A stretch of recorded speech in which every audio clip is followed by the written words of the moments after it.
see. Fake smiling people, professional sanity. Tip a silver to Judas. Raise a cup and revel, a murder mayhem spree. Whisper to the devil, a blood-soaked fantasy. Tip a silver to Judas.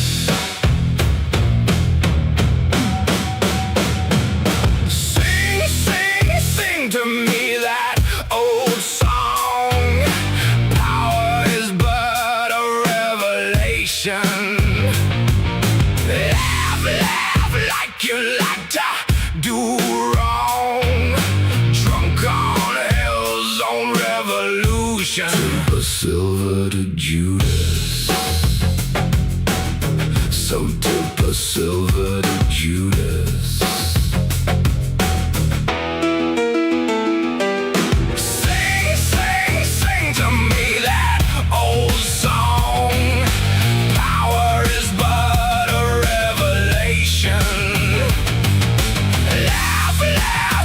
You like to do wrong. Drunk on hell's own revolution. Tip a silver to Judas. So tip a silver to Judas. So I'll pick up that old mask to hide my eyes of rage. Mileage of lives past, freed up from its cage. Tip a silver to Judas. I walk these streets of evil, my righteous fantasy. All these fake smiling people scream when they see me. Tip a silver to Judas. I'll sing to you a brand new song. My pain is meant to be your salvation. My prize will be the cries of those who do wrong. My war will be an angel's revolution. Tip a silver to Judas. So tip a silver to Judas.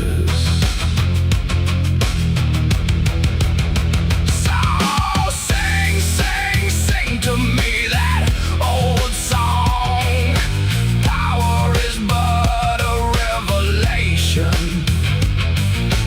Laugh, laugh like you like to do wrong.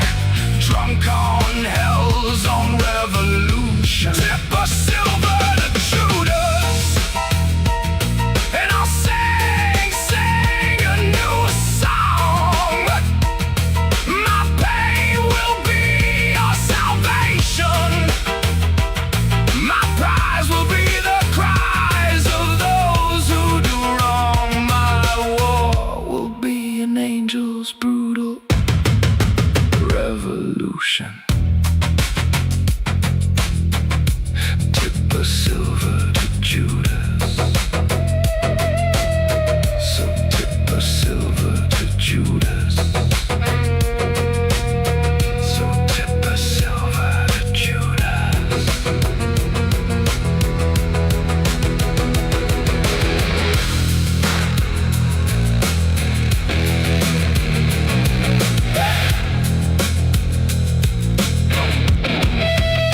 And a good morning, Bez Chat. Good morning, good morning, good morning. Hello, hello, hello. Welcome to the delicious, malicious morning nonsense chat. Welcome back, welcome back, welcome back. We had a wonderful, fantastic day yesterday. Hope the Monday demon wasn't too evil, too cruel, and the Tuesday demon wasn't also too cruel to you. Welcome back, chat.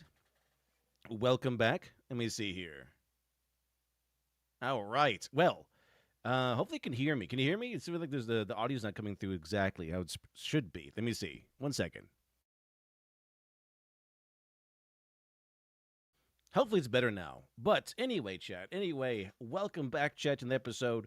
Let's see. According to Big Odds says, good morning, everyone. Remember to stay hydrated and stand against the evil. Do you guys think YouTuber Just Some Guy fell off? I haven't seen him in a long time. I don't know.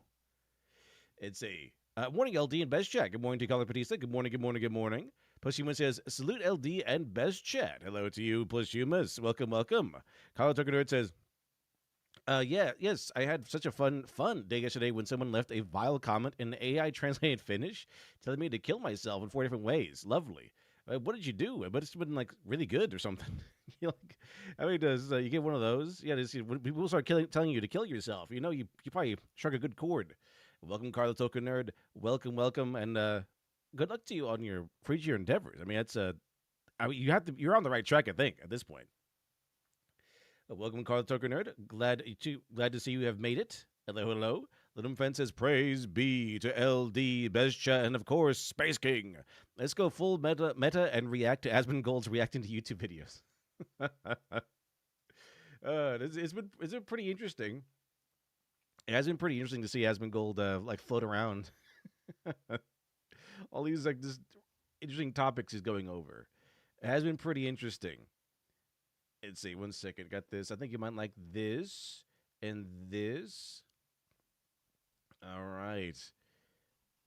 I got this. Okay. I think everything should be set. Ready to go. Ready to go. Ready to go. All right, chat. Well, here we go. So, we could. It's definitely a possibility. Let's see. There's been some funny ones coming out. But anyway, he said, good morning, everyone. Good morning, good morning, good morning. Leave Wolf, get your coffee. The says, Lady Midnight, the Sky intro. Hello to you. Olympic says, good morning, LD and Best Chat. It's Wednesday, my dude. Certainly is. That's a bomb. Morning, folks. After what's happened to Blizzard in the mantra, believe all women is, and always has been, the biggest load of shit anyone has. I think I'm with the opposite. Like this, usually, if a woman has an accusation, I'm just going to disbelieve it at this point on principle, because it's probably a lie. I mean, when have we found out really that's been the truth? Actually, like it's been every single time. Like all these big stories from Brett Kavanaugh to what was it Johnny Depp and everything to like, even the smaller ones like YouTubers getting accused. And they usually come out and say, okay, it's all fake, it's all a lie. Even Pro Jared, didn't that happen? Pro Jared, where he's like, he got all these accusations, right, and then got a huge backlash, kind of crushed his career, and then he came out with all this evidence, but it's proving it. Like, it's always a lie. Like every single time, it's all these accusations from women. It's always a lie. Like, so I mean, maybe there was a reason why we didn't believe women. When all this stuff happened, it wasn't just because we're just misogynist. Maybe because it's happened before, and they're just all happen to be lies. And so he's like, it's probably just a hysteria or an emotional outburst or something like that. We kind of came to these conclusions. And I think that's the only reason why we had the believe all women thing was because of basically the socialist idea of like forcing it into being as opposed to having it happen organically. Like people didn't choose to believe all women because there was like a big surge of truth or anything. People were like believing all women because if you didn't, you got fired or something. You're being forced to comply as opposed to actually believing people. And then we paid the price for that because all these they used it like every single time. Every single time has been like an accusation, big time accusation. It's been false. It's come out to be false.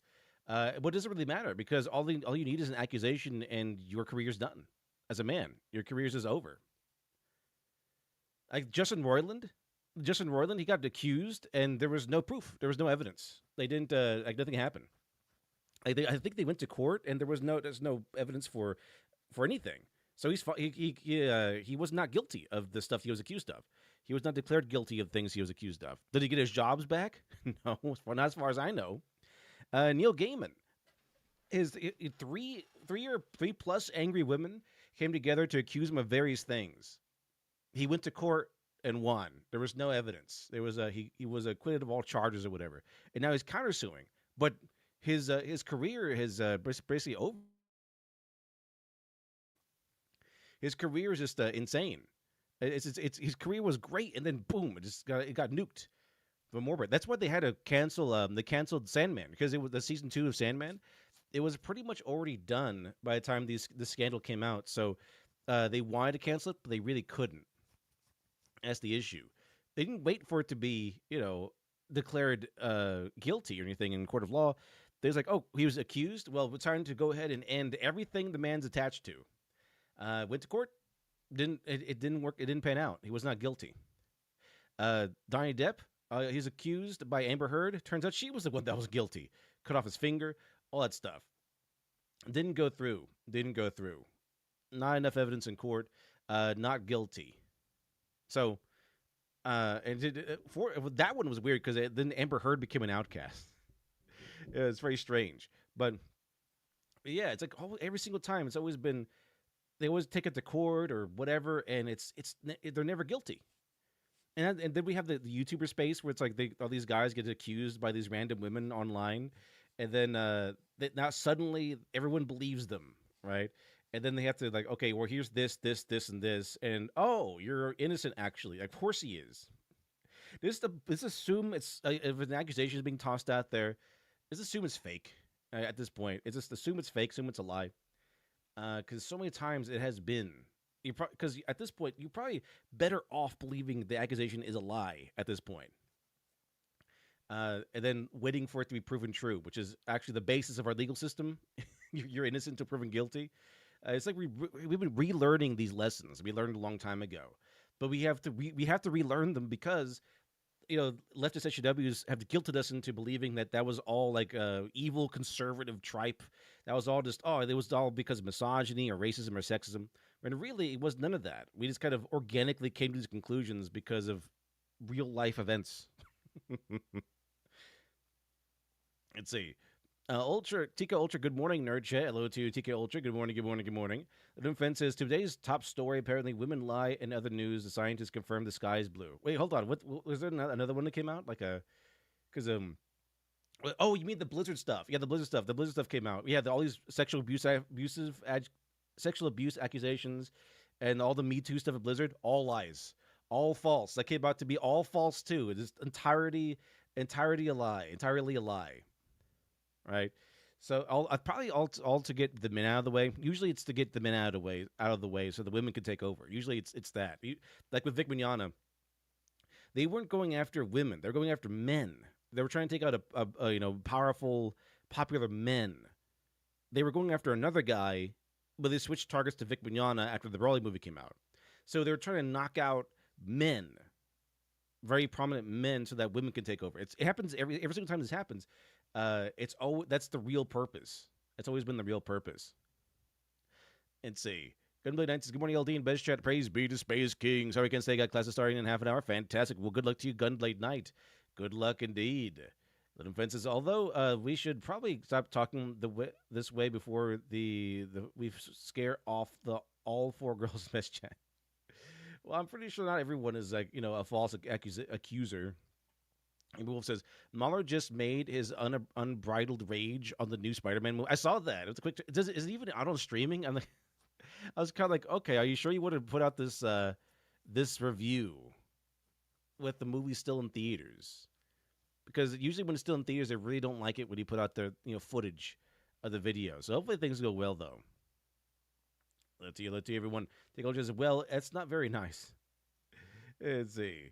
Loomfed says, must we talk Marvel? One of my hotter friends eats every bit of Disney slop put it in front of her. Then again, she is kind of a Puerto Rican Kim Possible, so I'll put up with her doing it. Let's see. Are you could do anything? Karna Ketchel, hello to you, Karna Ketchel, and Rumble Chat. Not a good night's sleep, but I'm here. Welcome, Karna Ketchel. Hello to you, Ivy is tired. Good morning, everyone. Good morning to you. Good morning to you. Karna Ketchel, good morning, Litdev and Best Chat. Sleep deprived, but present, lonely, or dangerous. Wokies don't care, man bad. Usually how it goes, yeah.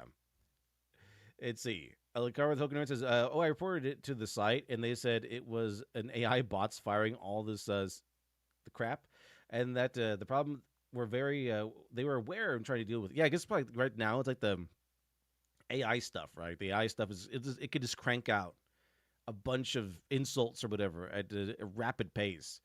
You can just look at the Greek play Assembly of Women was prophetic. I have to look into it then. Let's see. Megathon says, hi, Best Chad. Man, so early today. Hello to you, Megathon. Good morning, good morning. Let's see. Let me see. Carter says, social media is guilty by accusation. A reality is innocent until proven guilty. Yeah, the only person that are kind of immune to cancel culture are like far leftists, like Destiny or Hassan. They can do anything. They like Hassan is literally calling for blood in the streets. No punishment. No backlash. Like there was a video about him recently calling for like the death of capitalists, and to like it was not really ambiguous at all. It was like him calling for death, for blood to soak the streets. He was calling for that, but did he get any sort of payment? Did he see any sort of repercussions? No. They still want to embrace him. The Democratic Party still wants to embrace him. He hasn't lost any platform or anything. Actively calling for death. The Democrat says, it's okay because if death isn't an ultra hot pale goth girl, I'm not interested. Well, that's how death is in Salmon, I think. Let's see. Dr. E. Ryan the Force says, good morning, LD and Best Chat. Meanwhile, Hassan Piker promotes, he's promoting terrorism, killing political opponents. He's actively promoting terrorism, actively going to like enemies, countries that are enemies of the United States, actively, directly calling for the deaths of political opponents and people who disagree with him. He's calling on his big audience to go out and commit murder.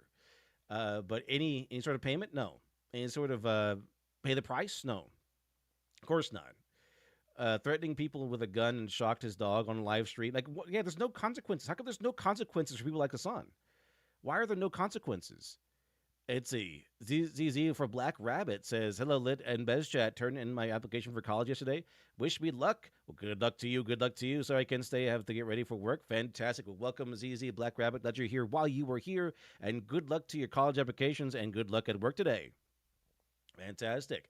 Good morning, LD and chat. Hello, you shouted answer. Good morning. Good morning. Gregory 90 says, good morning, Mess Chat. I saw the Librarians, the next chapter. It's pretty good. An 18th century man gets sent 200 years in the future and forms a team to find magic objects. That is pretty interesting.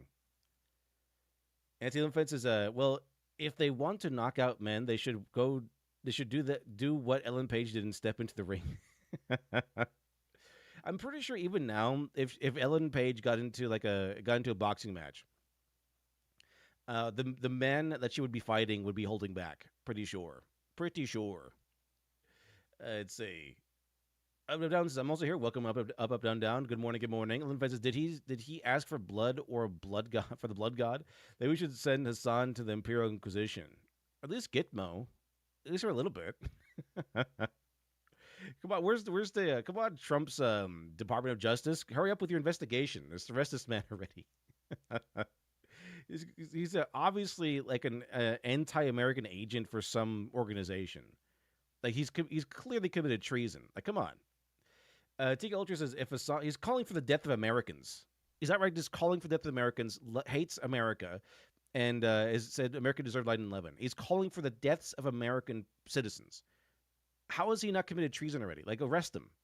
And so Tika Ultra says if Hassan is doing what he's been promed or sponsored to, like making a ruckus, that the Democrats are suddenly communists before November's election. Yeah, a lot of them walking back the stuff now. Like, the stuff we said between whatever in 2023. Yeah, it's just we're walking that back now. We're walking that back because they're getting. It's like Hassan might be able to decide the consequences, but the Democratic Party is not. They're taking big hits, and the midterms sometimes people are saying is up in the air at this point. When usually it's like a surge of the other party kind of comes in. during the midterms. But right now, it's like it's not a done deal. It's not a certain thing. Dr. E. Ryan IV says one of the Moss Piker's orbiters, Bad Empanada, said on live stream, "We can do whatever we want because we are on the right side of history." Yeah, it's what they believe, and all the platforms, every single platform on the internet, it's like, well, that's true. They don't really punish these people. They don't punish them. There's no consequences. So yeah, I could see why they would believe that, because according to the platforms, they can. There's no consequences. There's no blowback. There would be if they were not left wing, but they are left wing, so they don't get any blowback. And to great, he says, "Didn't California want a blizzard to discriminate against white women? Also, the Cosby suit was named that because the carpet reminds people of Bill Cosby's sweater." That's pretty funny. Let's see.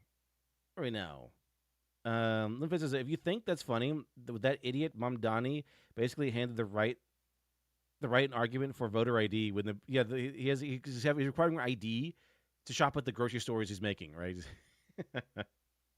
That's kind of funny. It's too much to ask for ID for to vote in for to vote in on these candidates, but you need ID to shop at a grocery store now at the ones that are that he's making. Why is that? Why is that? Like to prevent, I don't know, fraud? Hmm. Interesting. Interesting. All right, chat. Well, here we go. Let's check things out, chat. First of all, I want to see this. I want to see this. Hold on. There we go. Do you think I saw this tweet? Like, do you think Korra is ever going to get a statue after her reign as Avatar? And at first, I was like, why? She destroyed the world or whatever, right? But then I thought about it. It's like, you know what? I think Korra should deserve a statue after her reign as Avatar, after her reign, after her tyranny as Avatar. But I was like, what if we did this? Oh, come on! Could you be kidding me? Why can I go back? All right, hold on. I have to do this all over again because it's not working. But I was like, what if it was this kind of statue? Here we go. So what if it was like this? Yes, yes. I said yes, but it would be like the Qin Huai statue that the people that they have in China. It's like the statue of like this corrupt politician and his wife, right? And they're just the statues were made to like be spat on, to hit, to throw stuff at. If they made a statue of Korra, I think they should make one of these. I think we should like just have Korra just there kneeling behind the cage, and like just you can throw stuff at her. I guess like this Avatar, this idiot, this retard, destroyed the world and the Avatar line. Well done, well done. Yeah, this if there's a statue of Korra, it should be one of these. And so I think that would be pretty funny if they did that.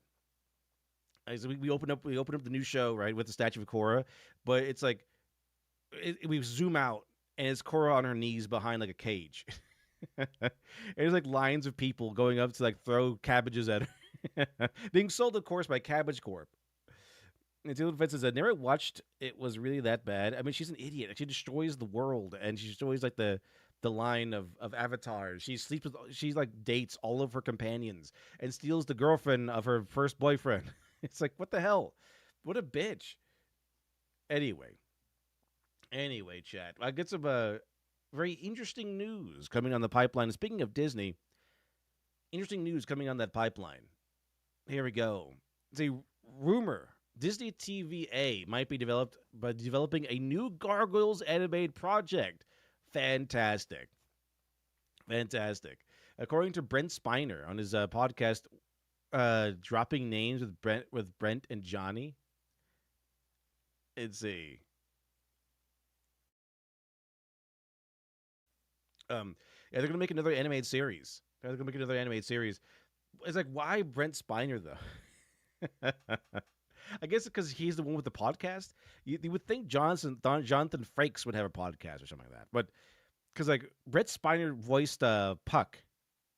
I know Puck is like a technically a big thing, like a big character, but he was Owen. Like he was Owen the entire for a lot of the show. So he wasn't really Brett Spiner. I don't think Brett Spiner voiced Owen.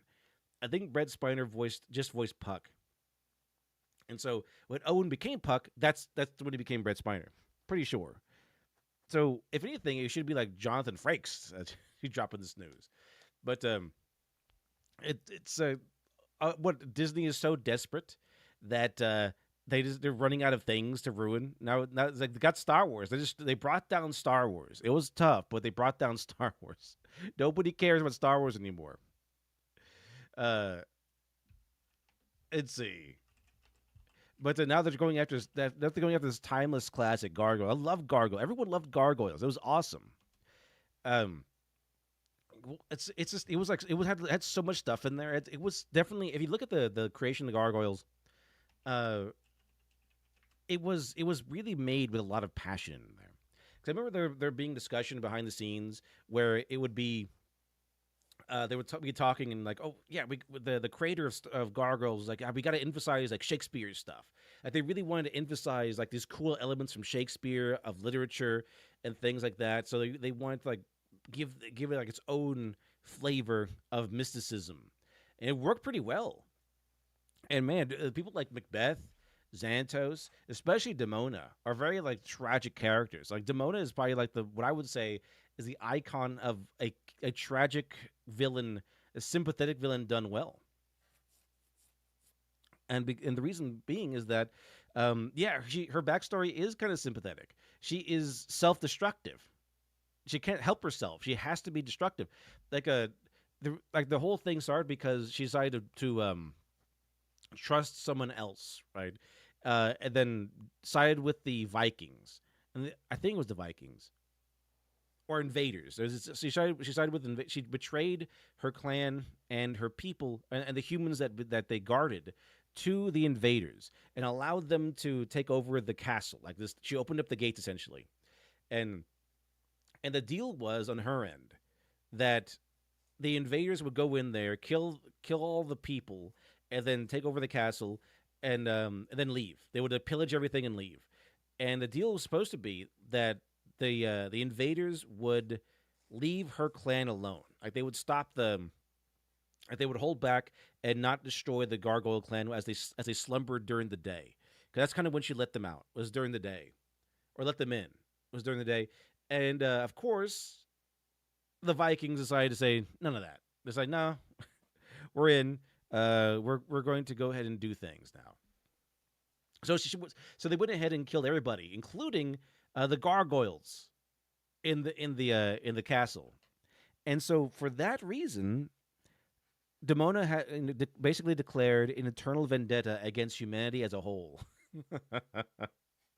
So that's kind of what happened. And however, the people the leaders of the castle that were out at the moment or escaped or something, which include like a princess and a wizard. He thought all of the Gargoyles decided to betray them. So so the wizard, I think he would become later known as the Magus or something, but he cursed them. He cursed them out of revenge, saying that you will sleep for 1,000 years. But he cast the spell, and then he learned that, oh crap, it wasn't all of you, it was just Demona.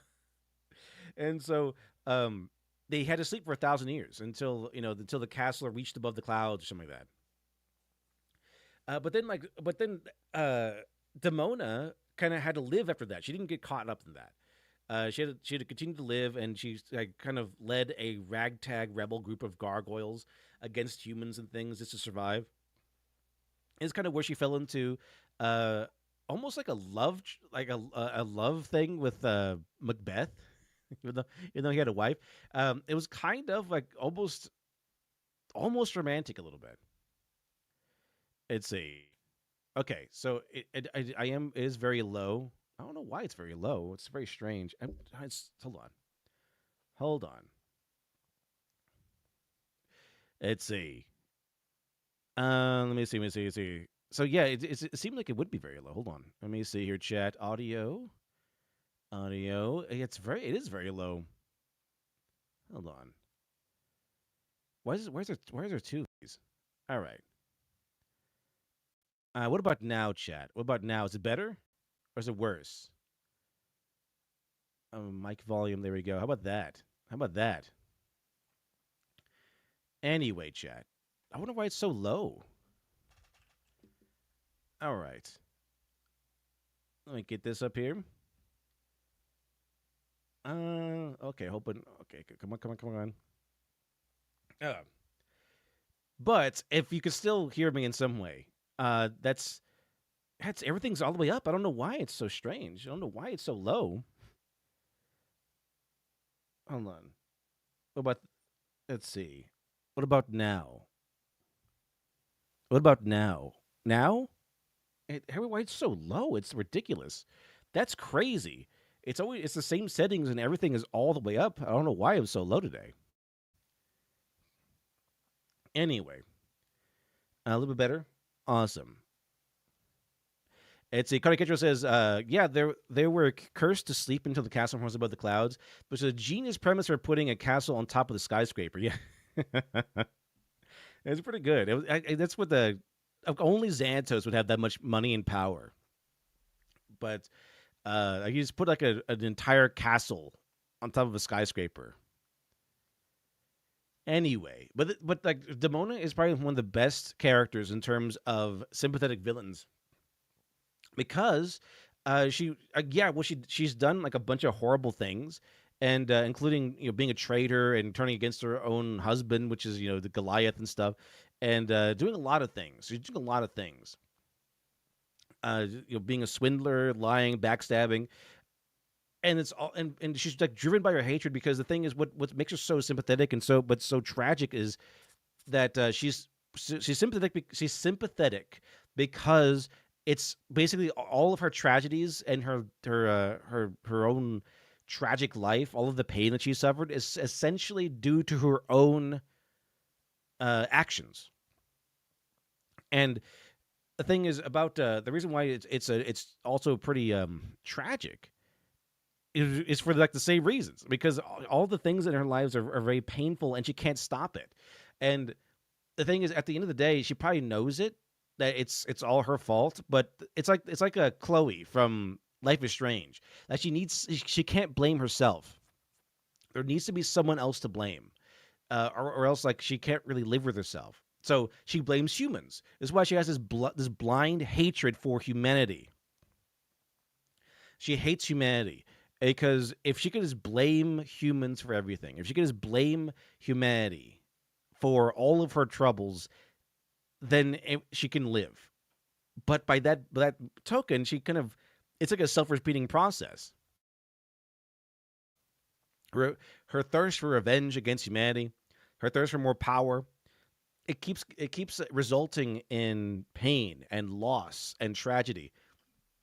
So yeah, Demona keeps doing like horrible things, but she always gets her due punishment. She always gets pain in return. Let's see. Which one? Let's go. Why'd you remind me of that shite game? Let's see. You mean the well, Life is Strange? Let's see. Hudson says the worst part about Demona is that she could have had connected to with her daughter, but she screwed it up as well. Yeah, because she can't help herself. She's a screw up. Like every single time she tries to do something, it ends in her being hurt or losing something that she would want otherwise. Like she loved Goliath, but she thought she killed Goliath. And this for the longest time, she thought she'd killed Goliath on accident because she thought that Goliath was in the castle, and that the Vikings killed Goliath. And the same thing with Goliath with Demona. Like he thought that they had crushed Demona, but neither was the case. And I think Demona eventually found out that the Goliath where Goliath was, and she's like, he found out that he was asleep during the night. He was still stoned during the night, and like she lost him. Like what the hell happened? It was cursed, and I think that's kind of what happened. This is what happened. Goliath thought that she was crushed by the Vikings, and Demona like went back to Goliath and was like, "You're still asleep during the night. What the hell?" That's kind of what happened. And then at that point, she also learned, I believe, that it was humans that cursed them. So there was humans that betrayed her, humans that cursed her beloved Goliath, and that's kind of what happened. And she kind of formulated her hatred of humanity after that. It's like, oh, it's all humans' fault actually. And then the other time was her siding with Macbeth. And so she made like a deal with Macbeth, getting over her prejudice against humans for a little bit. And then I forgot exactly what happened. Um, she believed that Macbeth had betrayed her or something, and so she kind of went ahead and. No, wait. I think I remember now. She was overhearing Macbeth and his wife speak, and she misunderstood something or misheard something, and this caused a big misunderstanding. She was like outside the window hearing them speak, and it sounded like she was that they were going to betray her or something like that. So she went ahead and betrayed them first because she just can't help herself. She's always sensitive to that idea of betrayal. It's very interesting, and so eventually, like she betrayed them first, and they became mortal enemies because they were locked. They were locked step in fate. Like so, Demona was old by the time she met Macbeth, who was young, and so they swapped. Macbeth got to have, I think, immortality or something like that, and then she got to have his youth. Like she gained his youth, but they were both immortal since that moment.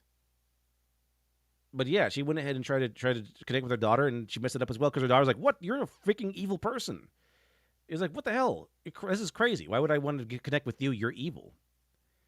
Anyway, chat. But I was like, man, this was such a good show. It's like the Avatar, the Last Airbender of its era. It was a really really good show. And going by that, I'm like, okay, I can't wait to see how Demona was actually justified in all of her insane actions. And how Goliath was actually at fault. Because you know they're probably going to do that. You know they're probably like, oh, actually it was Goliath. He was a neglectful husband or something like that. He wasn't emotionally available. Even though he was in the original show. He was very, very affectionate towards her. And then how Xanatos, I can't wait to have Xanatos, the guy who literally has a TV tropes named after him because of how much of an insane level genius he is. Like Magnificent Bastard, he was the one that was the face of that, at least for a while. Then we have Xanatos Gambit. And Xanatos Gambit is insane because Xanatos Gambit is that your character just kind of has contingencies and plans for anything ever. Because that's like the whole, like, I guess almost meme, I suppose, at the end of every Gargoyles episode would be that after every episode, whenever they're crossing paths with Xanatos and they had to fight him that episode, it would end with like, okay, Xanatos is defeated, right? And then it would end with like him smiling with Fox, going, ha ha ha, all according to plan. Like no matter how bad things got for him, it was always according to plan. Every single time. So that's kind of why there's like a TV trope called the Xanatos Gambit, because it's just basically just like you have a plan for every outcome ever. So you're never caught off guard. Now there is another gambit called the Batman Gambit, which is essentially, it's not as crazy, but it's essentially your plans incorporate the normal, predictable behavior of your enemies.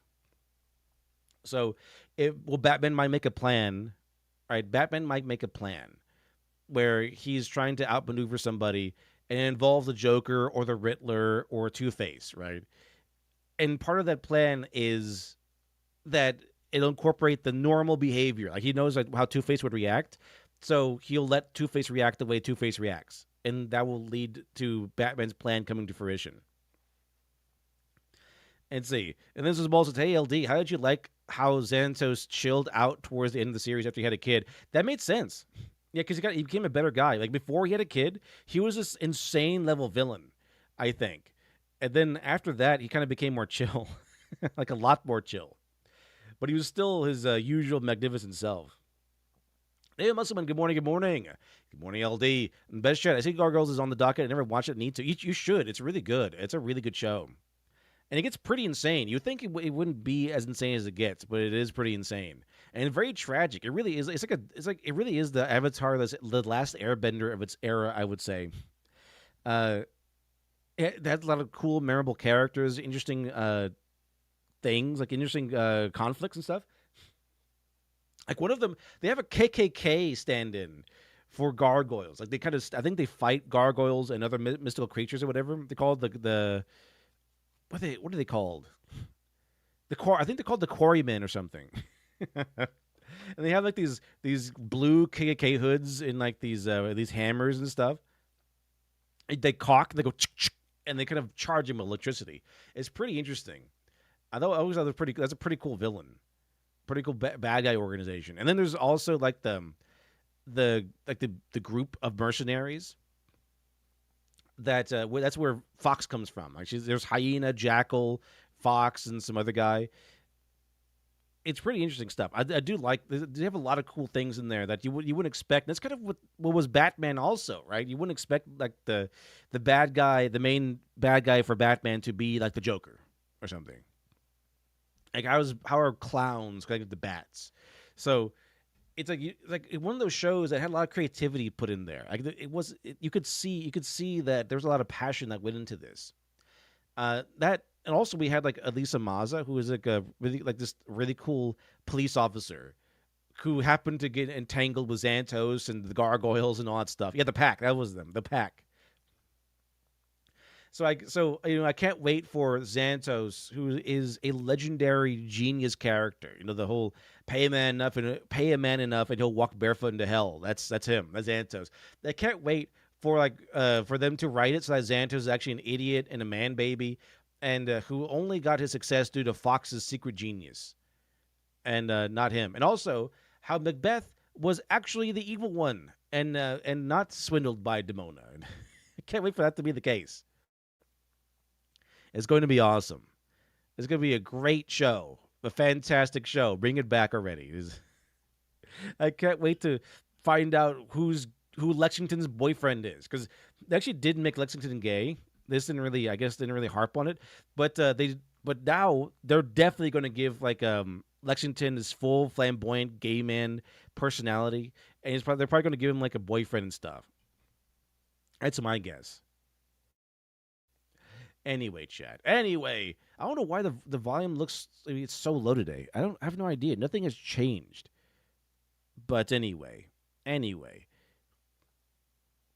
let's go to the next thing, chat. So that's kind of where it is. The news that a new Gargoyles, not live action, fortunately. Like at least it's not live action. It's going to be animated. But we've seen what they've done, even with animated stuff these days, is that it's still going to be pretty woke and cringe. Like with He-Man, it's like, well, I died. Yeah, but the rest of us had to live with your death, so I'm the real victim here.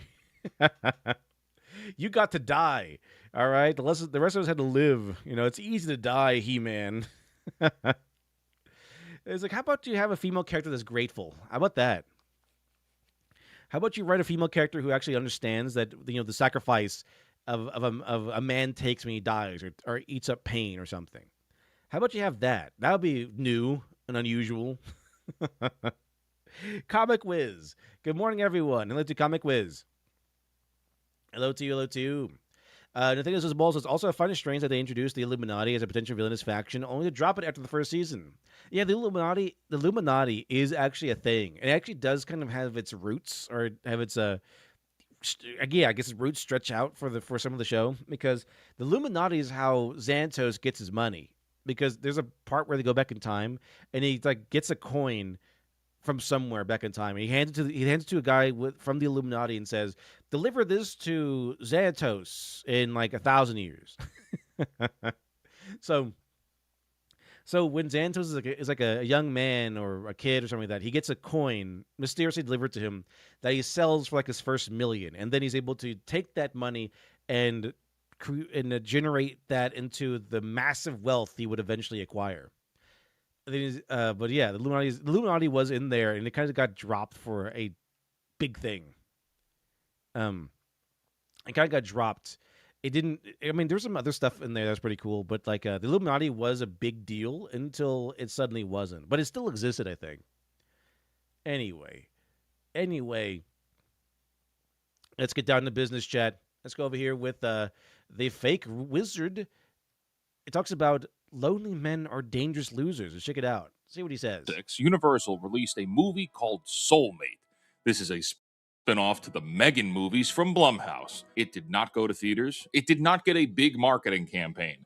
This movie was dumped on video on demand at a time when everybody is too busy talking about The Odyssey or Spider-Man Brand New Day. But even as a horror movie, it's too early even for the Halloween season. Now, having seen the film myself, it's nothing special. It's a predictable AI robot gains sentience and becomes a villain. Like you've seen this before. But unlike the Megan movies or Terminator, perhaps, where the robot was supposed to be a friend or a helper of humanity before turning evil, Soulmate is about robots and AI that are meant to simulate emotional connections for humans, which is a very interesting conversation point for a story that is unfortunately lost on this very forgettable movie. The movie opens by telling you that loneliness is killing people. Like before the plot or the characters really show up at all, the movie starts discussing the real world loneliness epidemic of the West, citing that lonely people get sick more often and die sooner than they should. Well, those are true things, those are real. And we'll look at some statistics in just a moment, but seriously, what an interesting position for a movie, right? In an age where we're more connected than ever before, why are people so lonely? Why are divorce rates up? Why are marriage rates down? Why aren't people dating anymore? What are the systemic problems impacting people as far as communication? And then, how has technology impacted that? How has AI changed human interactions? Well, it's a shame then that all these good questions are I want to say that part of the big reason is that there's a lot of emphasis from movies and modern media as to chase men away, to punish men, to like if you are a man trying to approach a woman, you are just automatically seen as creepy. That's what a lot of modern day movies and stuff like that kind of depict. News kind of depict like this a woman character is in a bar or something like that, and here comes a white guy, and he's a creep because it's he's approaching her out of nowhere. That's creepy. That's creepo behavior, right? But the guy who does end up like talking to the woman is like the guy that steps in to save her. So you kind of really need like a big reason, like a gigantic reason. If you are going to approach a woman out in public, then there has to be a gigantic reason why you do so. It can't just be because you want to talk to her. It has to be because you're fighting off some guy or something. But yeah, a lot of it is like you're creepy if you just try to approach a woman. You must be a predator or something like that, right? That's kind of how it's been depicted. Or, you know,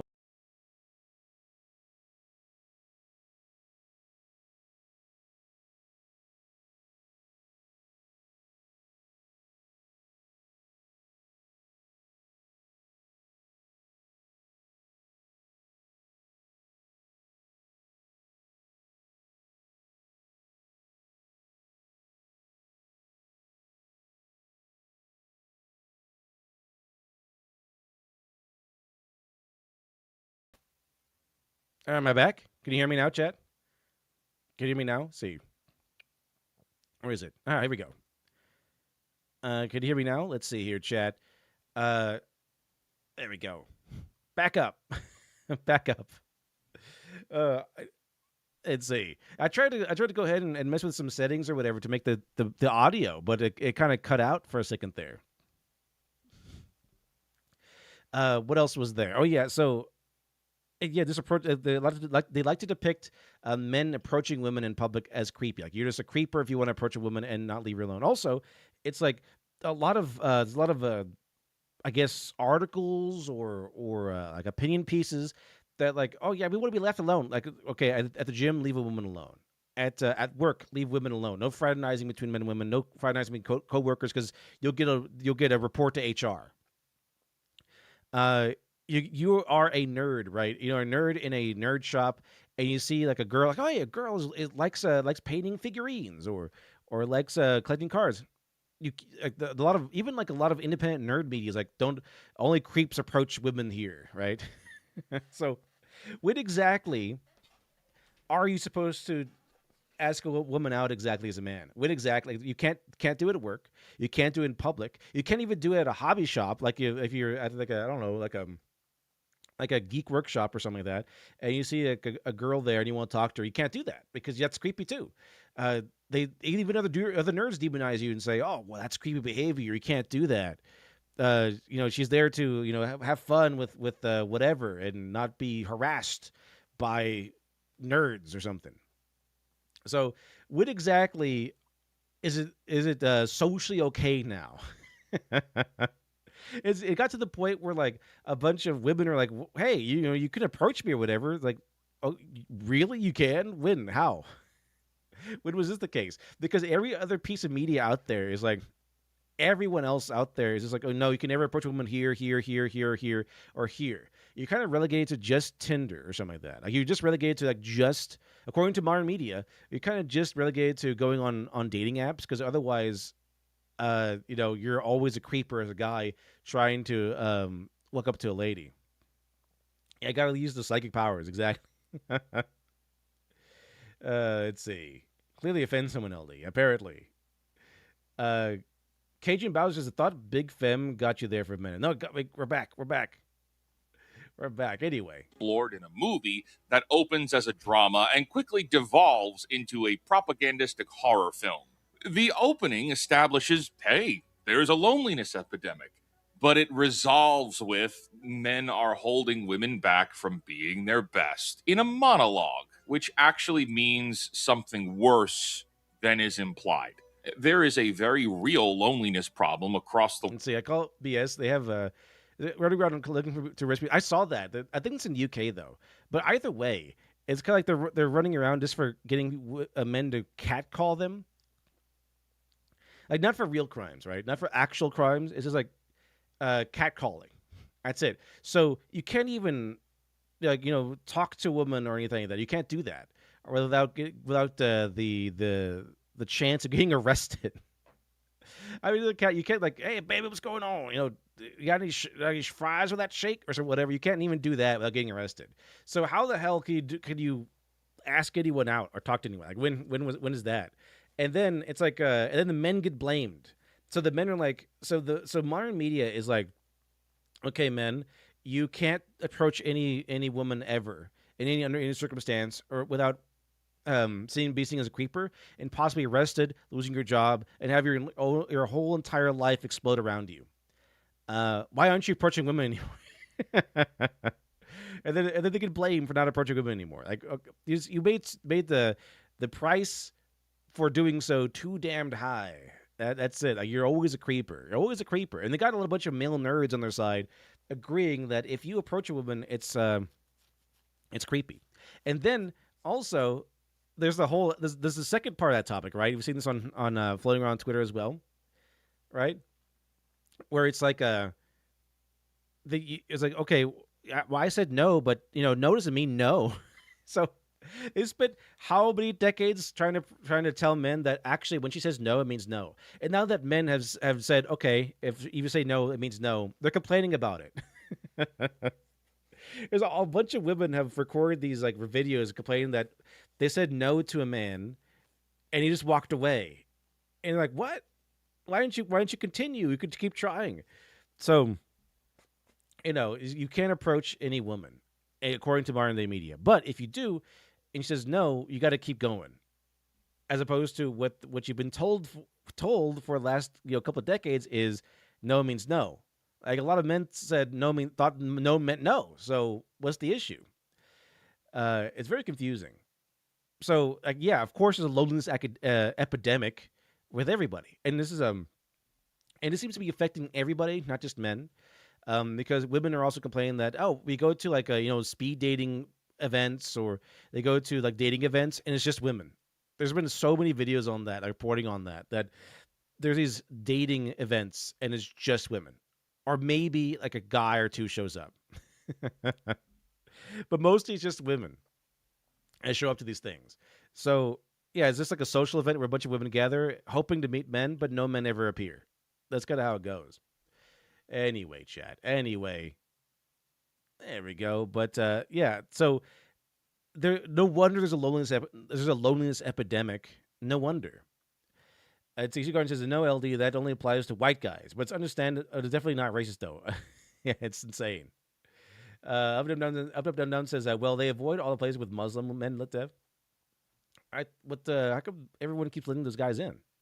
Anyway. West impacting both men and women, statistically speaking. The writers researched it enough to make it the foundation from which to write this movie upon, and then still actively chose to write an ending where the lonely guy is perceived as being the bad guy, despite the robot, who isn't actually a real woman, is the one killing people. Well, unfortunately, that See? See, even with this movie, it's like, oh yeah, if a man is alone and lonely, he's evil. So, I mean, who are the men who are going to be most motivated to ask a woman out? Lonely men, right? But if you're a lone man, you are seen as an incel and a creeper and a bad guy. They have so demonized these lonely loner men that this is so commonplace to see them as villains in a movie. Let's see. Charismal. Like the ship chat says, I need to go to a dating event and outperform. Yeah, just apparently, according to the news, because also the news, like male suicide and male loneliness is made a mockery of. It was reported on the news, but when it's women being lonely, oh, it's a tragedy. So the news, I think, is even reporting on these social events where it's just like dating events where just women show up and no men do. So, very interesting. But yeah, if you want to go to these one of the social events, apparently there's no men there. So it's just a bunch of women. Megathon, thanks for the $5 super chat. Did you find the time to check out Warbringer, or has the 5D still hiling into your attention? So far, 5Ds is still ongoing. Just found out the pretty cool twist that Yusei Fudo's dad was like the guy that made the reactor, and that his two lab assistants became the leader of the good guys and the leader of the bad guys. And the leader of the bad guys, it really wasn't his fault because he was taken over by darkness and he didn't mean to. And so the leader of the bad guys actually sent his little brother to go lead the good guys to defeat him, because he kind of like, hey, little brother, I need you to go and seek out the signers so that I can be defeated later on, because I only have a few more minutes or something of retaining my actual sanity, and my sanity is going to go away soon. And I can become full blown evil because I'm going to be taken over by the darkness of my heart or something, and that's kind of what happened. So it's pretty interesting. It's a pretty cool drama going on, and so it's like a huge drama anime with a card game kind of built around it. Or a huge drama anime built around a card game. Pretty cool stuff. Brings us to an obvious early conclusion. Hollywood sees storytelling values in the loneliness crisis of the West, and yet cannot imagine a lonely person as anything other than a threat. Okay, so let's start with what's actually true, because this movie gets a few early parts correct before getting into the whole AI robot companion killer thing. On May 2nd, 2023, the Surgeon General of the United States published an advisory called Our Epidemic of Loneliness and Isolation. It is 80-something pages, and there is a line that is often quoted most. Being socially disconnected carries a mortality risk similar to smoking up to 15 cigarettes a day. Tangent here. Does that mean if you're lonely and then you smoke 15 cigarettes a day, does that compound to smoking 30 cigarettes a day? These are the real questions.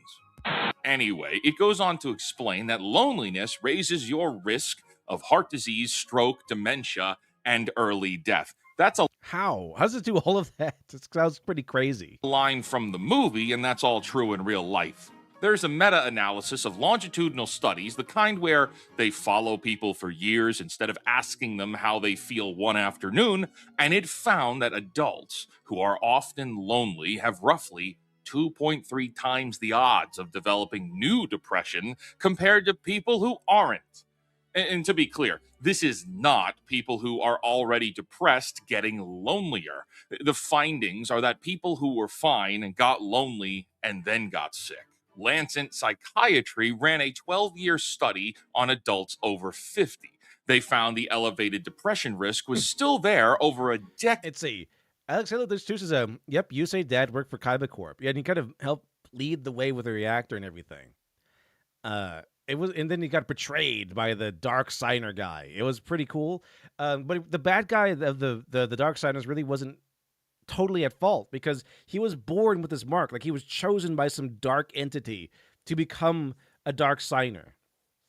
So we find out that it's kind of funny how things go. At first, it's Jack. Jack is the bad guy, and then we get close to fighting Jack, and then actually it's Goodwin. Goodwin is the bad guy. Actually, no, wait, Goodwin is the good guy. He's just a guy making hard decisions and making and taking really like controversial choices, like making really controversial decisions that could mean someone's death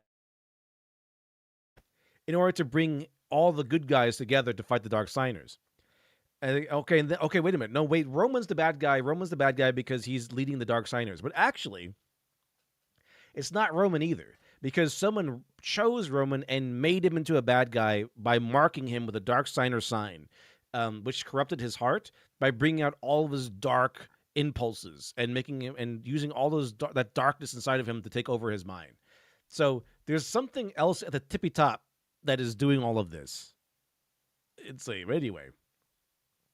Jordan says, LD, it's all brain juices, hormones, and stuff. The body shuts down. Really? Interesting. It's a Xander Steele says, I don't want to be rude, but the guy looks like an Asian Ben Shapiro.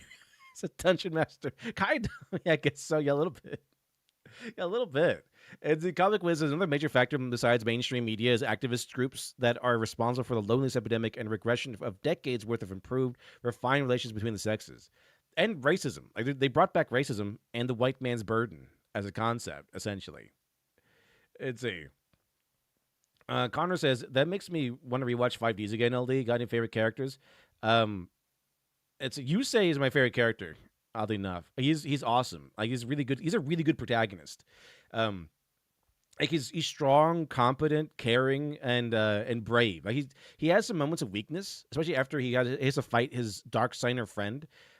So he does have moments of weakness and doubt, but he always comes back and is able to lead the way with pure confidence. It's pretty cool. And I didn't think Trudge would be a returning character, let alone a main character now. Like Trudge has gone from villain to he's rooting for Yusei actively. So it's pretty cool. Pretty cool stuff. It's the other side of things too, and all the Darksiders had to die to become one. Yeah. It's pretty interesting to see what's going on here.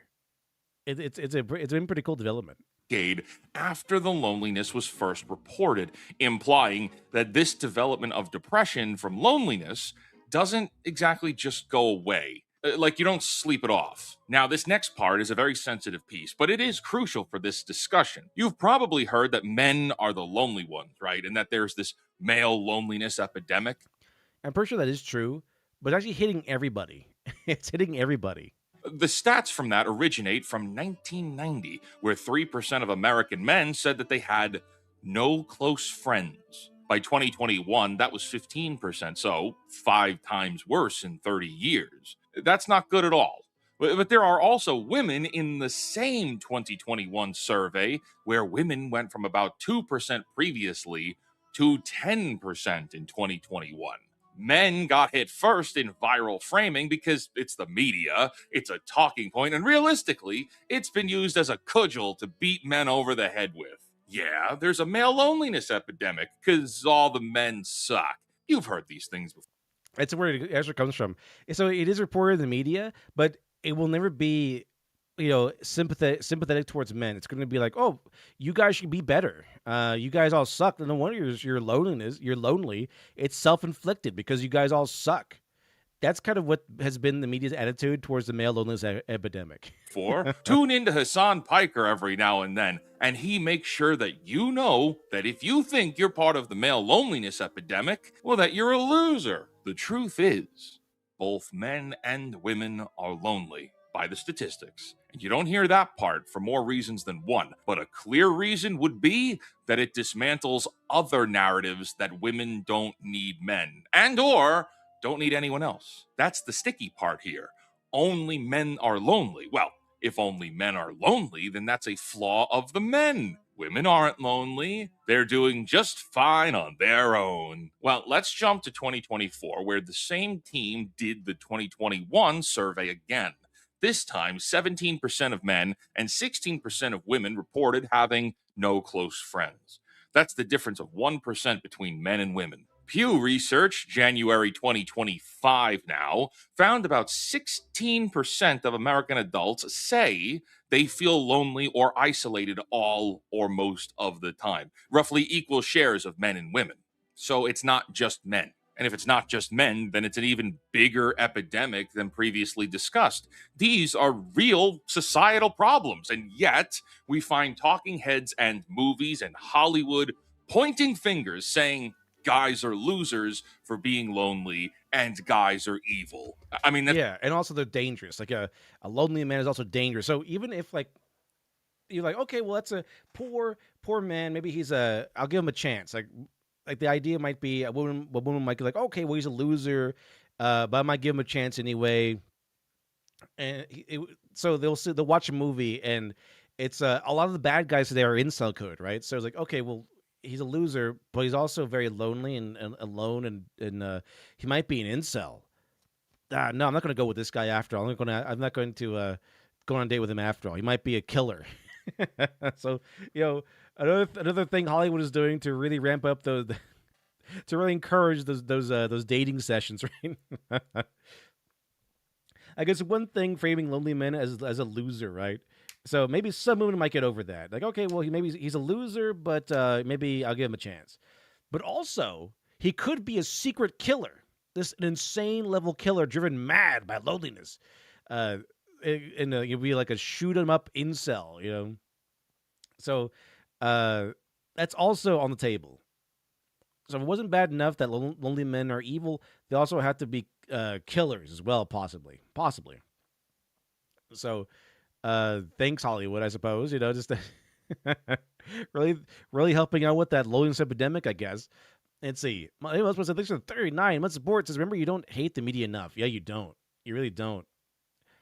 Let's see. Xander Steele says we need to in an event of a lonely dude adopt a child trope, because I fully believe that heal this generation, things like pragmatic have given even the most chud hope for the future. Yeah, maybe. It's literally the resolution to the soulmate movie from earlier, that men complain about being alone, but male insecurities hold women back from being perfect. We'll get into more of that in just a little bit. Moreover, do you know that the studies we just cited are about friendships? Like, yes, those studies with loneliness are not necessarily about romantic relationships. They asked about close friendships. Do you feel like you have close friends? And lots of people are saying no. So not only do we not have romantic relationships, but we don't even have friends to talk to.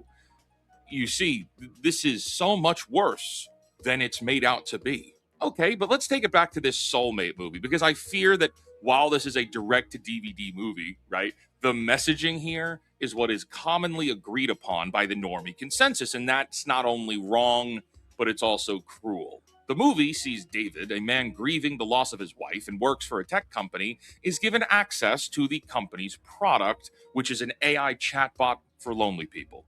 The company actually endorses and suggests employees use their products as a means of testing efficacy. The chatbot experience for David quickly turns into him testing their upcoming AI product that sees a robot woman brought into your house and uploaded with the save data of all your previous chats from the phone app. Okay, yes, and from that, the robot is too robotic.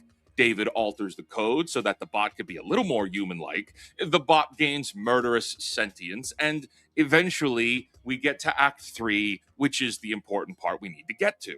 At this point, the AI has taken full... It's like, wait a minute. So he's like, okay, well, I want you to be a little more human, less robotic. But, it's all we've been doing is talking about stuff on chatbox things or whatever. So, okay, all we've been doing is talking, and then I made you a little more human, a little bit more, human-like, a little less robotic. And then suddenly you switch to killing everybody. That's kind of weird. I feel like we jumped a few steps.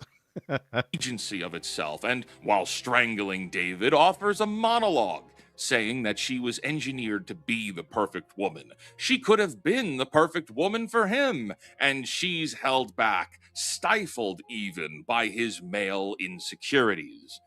But there's also no such thing as the perfect woman, she says. Men hold women back from becoming their best selves. Well, Wait, is that actually in the movie? Is this blatantly like mask off in the movie? Man, no wonder people don't talk about this one. Let's see. Down says men aren't allowed to foster alone or work with kids alone. Yeah, because they just assume that you're a predator and a creeper and a rapist. That's kind of what happens. Except for in schools, which definitely aren't full of predators protected by unions. Yeah, so I saw like a story recently where this guy was actually saying that he cut off some close friends because he had these close friends, right? And they think it's like him and his wife, and then like another couple. They're like neighbors, and I think they're friends. And then it was very normal to have the neighbors' kids over to play with, I think, their kids or something, and it's a babysit. Also, like normal stuff. And then one time there is a moment where the wife kind of like goes on vacation, or she has to be out. She's out of the house, and it's only the husband, and the mother of the other kid is like, no, I'm not gonna. My kid can't come over today. Like, why not? Because just you. Like, just automatically assuming that because he's like, oh, you never know, right? You never know. So as long as the wife and the husband were together, it was fine. But when when it's just the guy alone, the mother of the other children were like, even though the children have been there countless times, she was like, well, he might be a predator. I don't know. So she's like, no, you can't come over. My kids won't go over to your house if it's just you.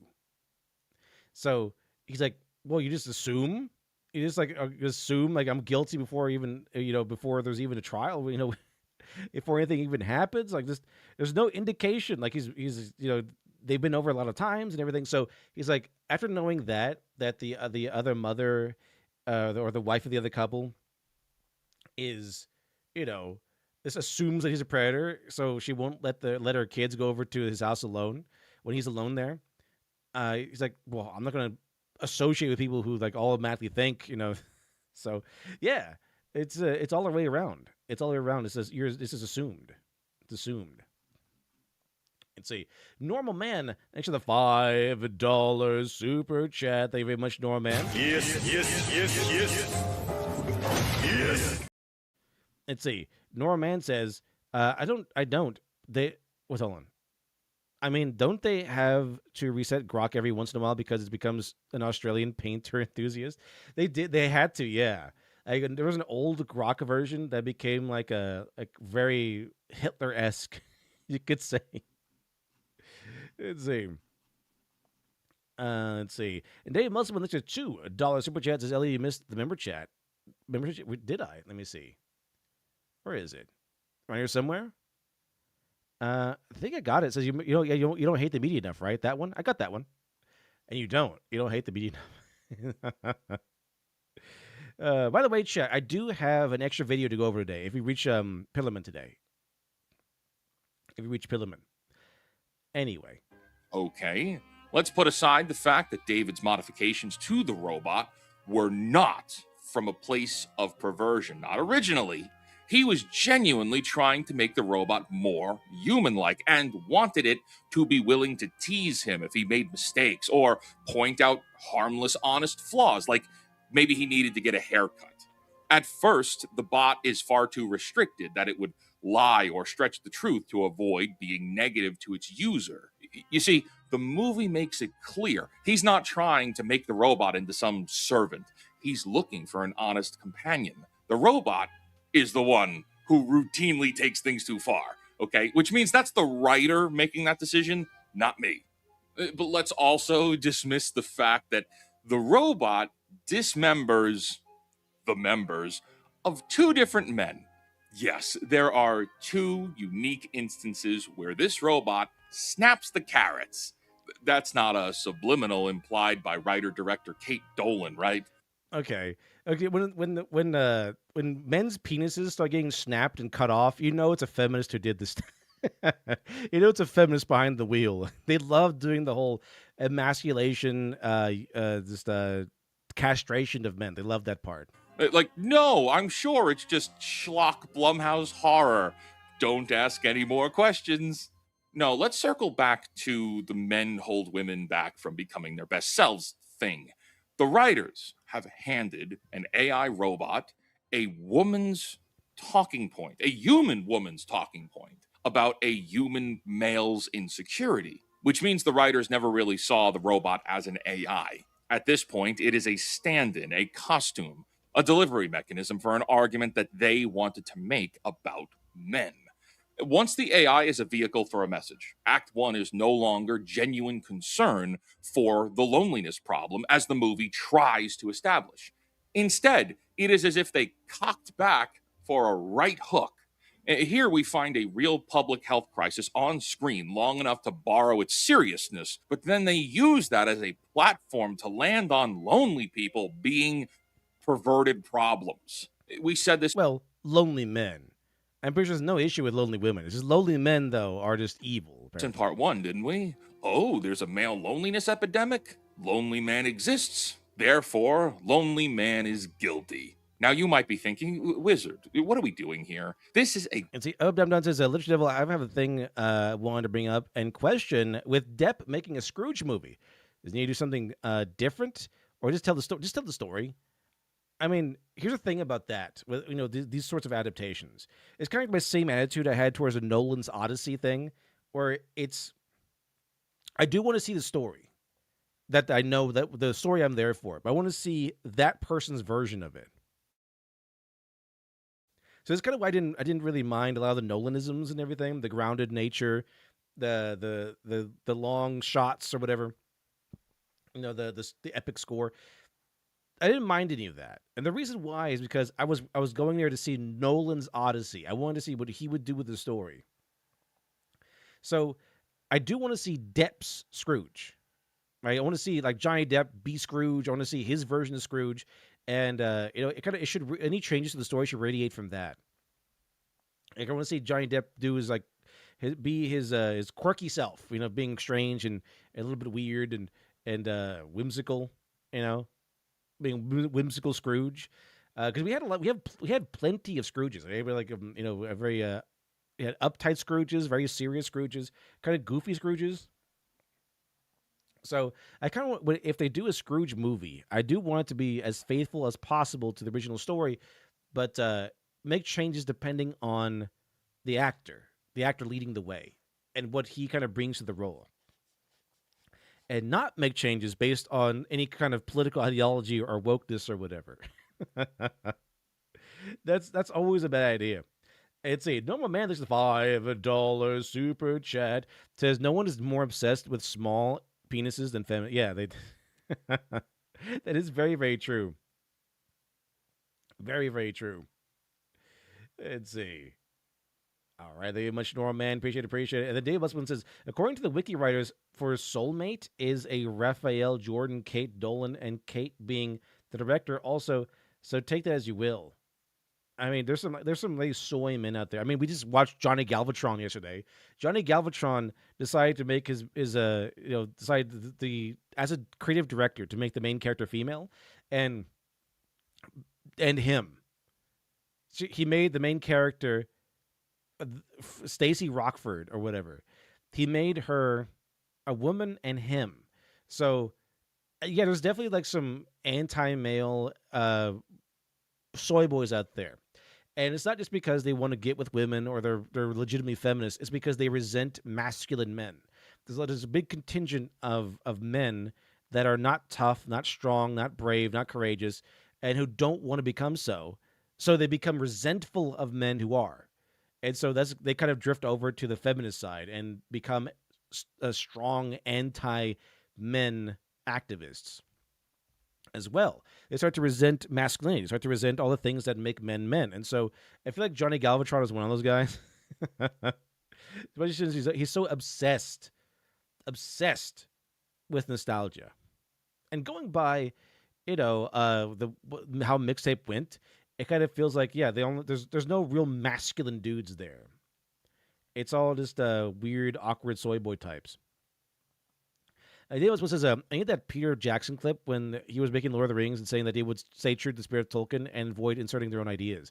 That's what you want to do. That's what you want to do. If you are given the reins of a story of an IP, what you want to do is be as faithful as you can to the IP. Be as faithful as you can to the project. That's what you want to do. Don't shove in your ideology. Don't shove in your politics in there. You want to study the story, be as faithful as possible to the story, and kind of recognize the spirit of the story. That's what you really want to do. So this is kind of where you find out how you can make it. There is before extra credits went insane. They had a really good video on I think it was Rome Total War 2. And they posed the question, is this a good game? Is this a good historical game? Because obviously you're not beholden to the actual historical events of the era. But why is it then? If that's the case, then why is it so much fun? Why is it so popular if it's not, strict historically accurate? It's because things like Rome Total War, Rome Total War 2, Medieval Total War, things like that, especially Shogun Total War. They managed to understand and capture the spirits of the era. The Roman conquest, the fighting the barbarian hordes. It's fun to take part in that era and guide history in a different way, possibly. So it's not about the substance, or it's not about the form of it. It's not about historical accuracy. It's about people understanding the spirit of an era or story in this case. So you want to do the same thing when you adapt a story. You want to look into it. You want to see what the meaning is. You really want to study the story you're a part of now. And you want to understand the essence and spirit of it before you start creating more things.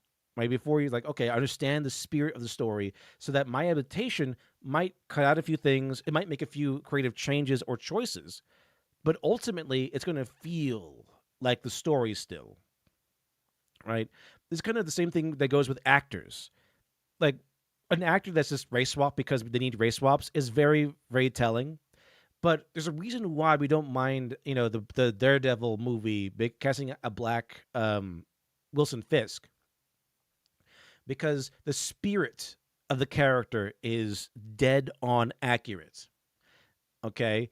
When I watched Sandman, and we see the race swap death, which was very disappointing because everyone wanted to see the cute, quirky, pale goth girl death.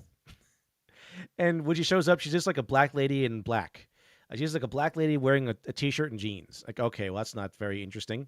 Because the main aesthetic of Sandman was the gothic aesthetic. Which means dark hair, pale skin, black clothes, things like that. So without that, it doesn't really look like it. She's just like a normal black lady. Or she doesn't look like anyone out of the ordinary. But in the comic book, Sandman, we first see Death when she's approaching Morpheus, and they both look out of place because he's sitting in a park or something, surrounded by normal people. And then she pops up oh, are they going? Is this this girl this girl might like him because you don't know that they're brother and sister at that point. So suddenly this goth girl comes out of nowhere and it's oh, she's very much like him. She could connect with him pretty well. And that's kind of what I think was purposefully supposed to be the point. You think that she's an ordinary girl who happens to be in the same gothic aesthetic that he's into, but she doesn't know that he's some sort of an endless. She doesn't know that he's an endless. So that's the beginning of it, right? And then she's being quirky and very cute and everything, and then we find out that she's actually Death. But that was part of the intro to her, is that you think that she's an ordinary girl and she's gonna find out who he is and oh, you're in over your head, lady, all that stuff. But no, she's actually Death, his sister, and they look like brother and sister because they're both dark haired and pale. But when we watched it in the Sandman show, it's this is they don't look like brother and sister, first of all. And Death is like just a normal black lady. They don't even try to make her look ethereal or like an endless or anything. Just a normal black lady. She didn't even try to talk like Death does. She talks normal. Like Death had like a little. She didn't have an accent or anything. Like there's no accent in her speech dialogue. But she talked. She spoke very quirkily, I guess you could say. Like she has a very like manic pixie dream girl, I guess you could say, in her speech patterns and what she did and how she acted. But you get none of that in Sandman. Now, if it was like a black actress, but she still got to act like Death, it's just being, eating the scene and being quirky and just having these little actions and having the same dialogue as her, then I don't think people would have minded very much because it would be Death. Oh, this is Death in essence. But no, she's like nothing like her. There's nothing like Death in the comics. Absolutely zero. Absolutely none. So that's the unfortunate reality of it. This is kind of why people tend to take umbrage with this sort of thing, because they don't capture the spirit of the story. They want to do their own thing so badly that they sidestep any sort of familiarity with the story that they're adapting. And sometimes it's even outright hostile, where they're working, they're doing an iteration, an adaptation, or an installment in an IP or story that they've been handed, and they just outright hate it. They want to change everything about it. It's kind of where you get the attitude of like, I want to change the wrongs of the anime. And say, I need the Peter Jackson clip where that's so the reason why Lord of the Rings movies came out so well is because they understood the spirit of Lord of the Rings. So yeah, they didn't have Tom Bombadil. They didn't have everything from the books in there because that would be impossible. And that would be like, unless you want to make like an insane level long movie, but if you want to stay within reasonable bounds, because the thing is, movies are essentially short stories. They're not meant to be novels. So that's why whenever you have an adaptation of a novel into a movie, they have to cut out a lot of stuff because movies are supposed to be short stories. A story you can read in an hour, essentially. So, or 2 hours, maybe 3. But it takes a lot longer than that to get through a novel, right? So that's what it is. That's what it is. So when you have a novel, you're going to lose a lot. So in order to make a good adaptation, you have to understand the spirit of it. And so, yeah, they didn't have everything in there. They didn't have everything in Lord of the Rings. They didn't have Tom Bombadil, didn't have a lot of stuff in there. They didn't have like the creation myth and stuff like that. They had the prologue that covered the conflict of the story. But they understood the spirit of Lord of the Rings, and that's what they crafted the movies around. Okay, and that's kind of what you want to do whenever you're doing an adaptation. You want to, if you want, I don't know, if you ever find yourself working for Marvel or DC, and they give you, I don't know, Batman at DC, or they might give you Captain America at Marvel, or Iron Man at Marvel. Your main job should be going into there and researching who the character is, what they've done. At this point, it's too much to ask someone to understand everything, probably, but just understand the essence, the spirit of it, right? It's kind of why we can have so many adaptations of Batman and be like, oh, I like that Batman, or that Batman, or that Batman, or that Batman. Because there might be different iterations of Batman, there might be different interpretations of Batman, but if it's done right, the creators understood the spirit of Batman and who he is as a character. Xander Steele says, the worst feeling, even worse than having something you love purposely destroyed, is when the new version is pretty good, but it just isn't as good as the original. Cough, cough, Persona 3. Exactly. Cardi Ketcher says, like how they removed the child orgy in Stephen King's It. Yeah, that was probably a good idea. I don't think like the story of It needs a child orgy, right? I don't think they need that part to maintain the spirit of the story. Pretty sure that was something they could skip. Garbage movie dumped for video on demand. There have been countless movies telling stories about artificial intelligence or artificial emotional connections. This is just one for the pile, isn't it? Correct. But in the past, the message of those stories, of those movies, was meant to be a warning. And context really matters. On November 13th, 1959, CBS aired The Twilight Zone episode The Lonely, written by Rod Serling. A man named Corey is stuck in solitary confinement. Oh, I remember this. This is a good episode, actually. It's kind of like the movie a little bit, except there's no like men bad or anything. I guess he's going to explain it, but like, this is a pretty good one, and it does really dive into the idea of loneliness as a punishment. That's this guy's punishment for the crime that he did. I forgot what crime it was. I feel like he didn't even commit the crime. He was like falsely accused or something, or falsely made guilty, or something like that. But like this was like a cruel, unusual punishment. But yeah, his whole punishment is not pain or torture. His punishment is being lonely. That's it. On an asteroid. A crewman leaves him a robot woman in a crate named Alicia. Corey hates her at first. He thinks it's a joke. Then he falls in love with her. And when Alicia finally speaks for herself, she doesn't lecture him about male insecurity. She says she can feel. The thing is, when she first arrives, right? He's like, "No, I'm not going to take this. Like, you're a fake. You're not real. You're a robot. No, get out of here. I'm not going to be falling in love with a fake woman." Like, he rejects it at first, because to him it's like, here's a body pillow. He's like, "No, I don't want this degeneracy." But after a while, like, she actually has her feelings hurt. Like, she after his outburst, she starts crying, and like she doesn't feel good enough. And then they start to make up, and then they start to form a relationship. And they start to be like, get closer and closer and closer, right?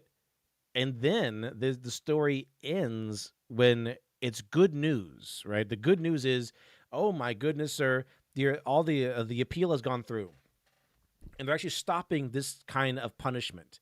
And the guy who comes in is like, yeah, I'm here to take you home. You can go home. It's great news, but we can't take your robot.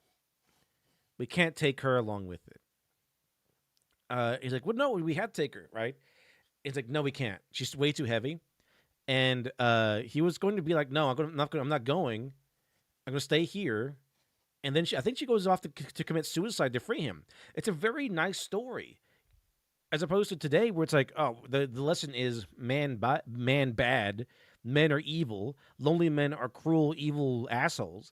This one is about loneliness as a torture. And that that love can bypass biological imperatives, and like this woman and this robot woman decided to kill herself. I think at the end of that episode, I think she goes off to die, or kills herself, or shuts herself off, so that the choice becomes easy. That he doesn't have to stay here for her. That he can just go off with these people and be fine because she's dead. She basically kills herself. If I remember the movie correctly, or the show correctly, I think she kills herself in order to free him at the end. Loneliness, too. She's a manufactured thing built to want a connection that she can never complete. Being fake is her grievance. She is trapped alone inside this fakery. Well, Corey gets pardoned. He can go home.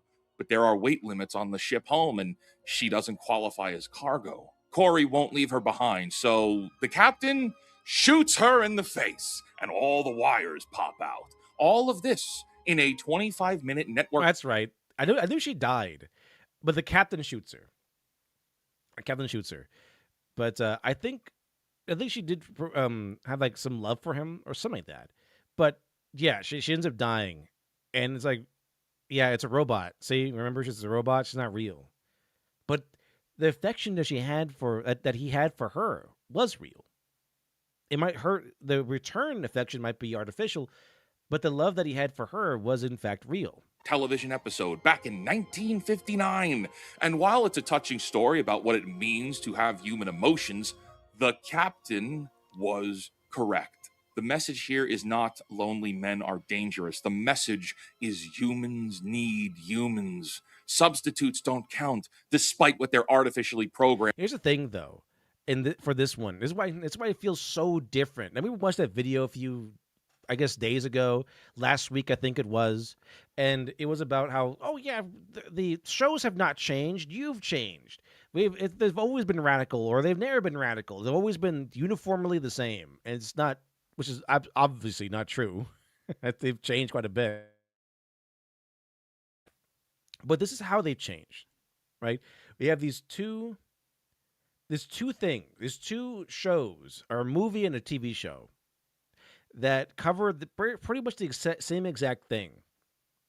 A lonely man, falls in love with a female robot, which, by the way, goes all the way back to, I think, Pygmalion, like the Greek Pygmalion story, like all the way back there. But the thing is, here's a big stark look at how these things are treated, how these things are handled. Back then, it was a general, in Twilight Zone, it was a general lesson about human loneliness and how people need people. That loneliness was literally a torture.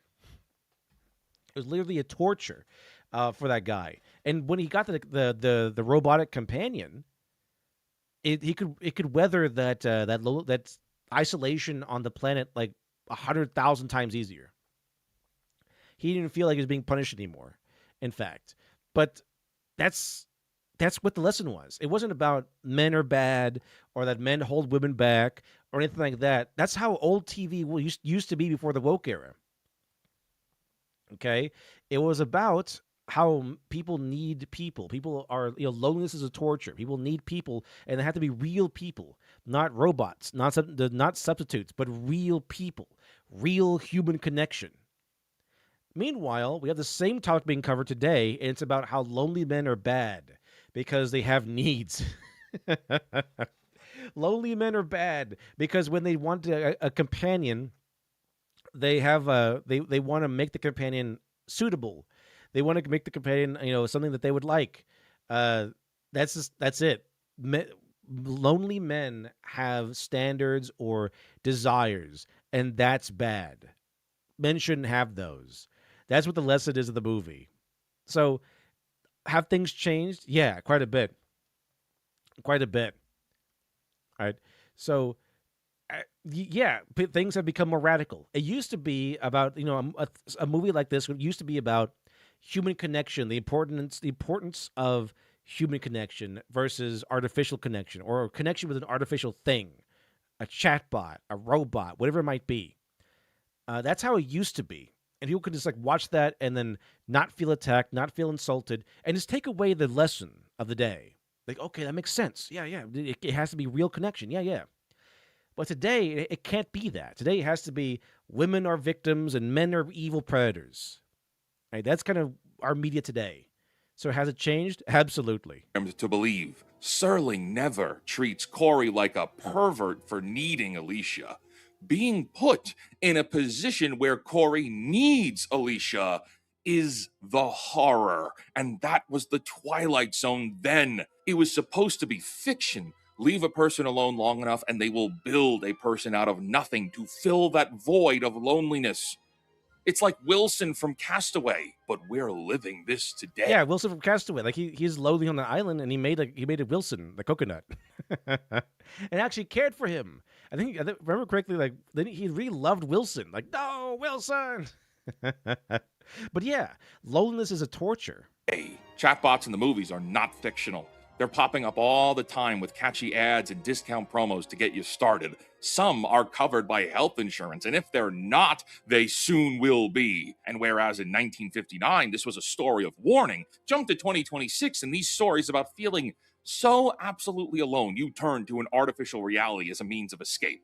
Well, now you're labeled as a perverted problem on society if you feel this way. And as we said in part 1, the loneliness problem is both a male and female problem. So what Hollywood is propagating is entirely a false stereotype. In that Soulmate movie, they make a point of saying that people wear these necklaces that dose them with hormones to take the edge off of their anxiety. Right there is a movie. Like, that's a movie on its own.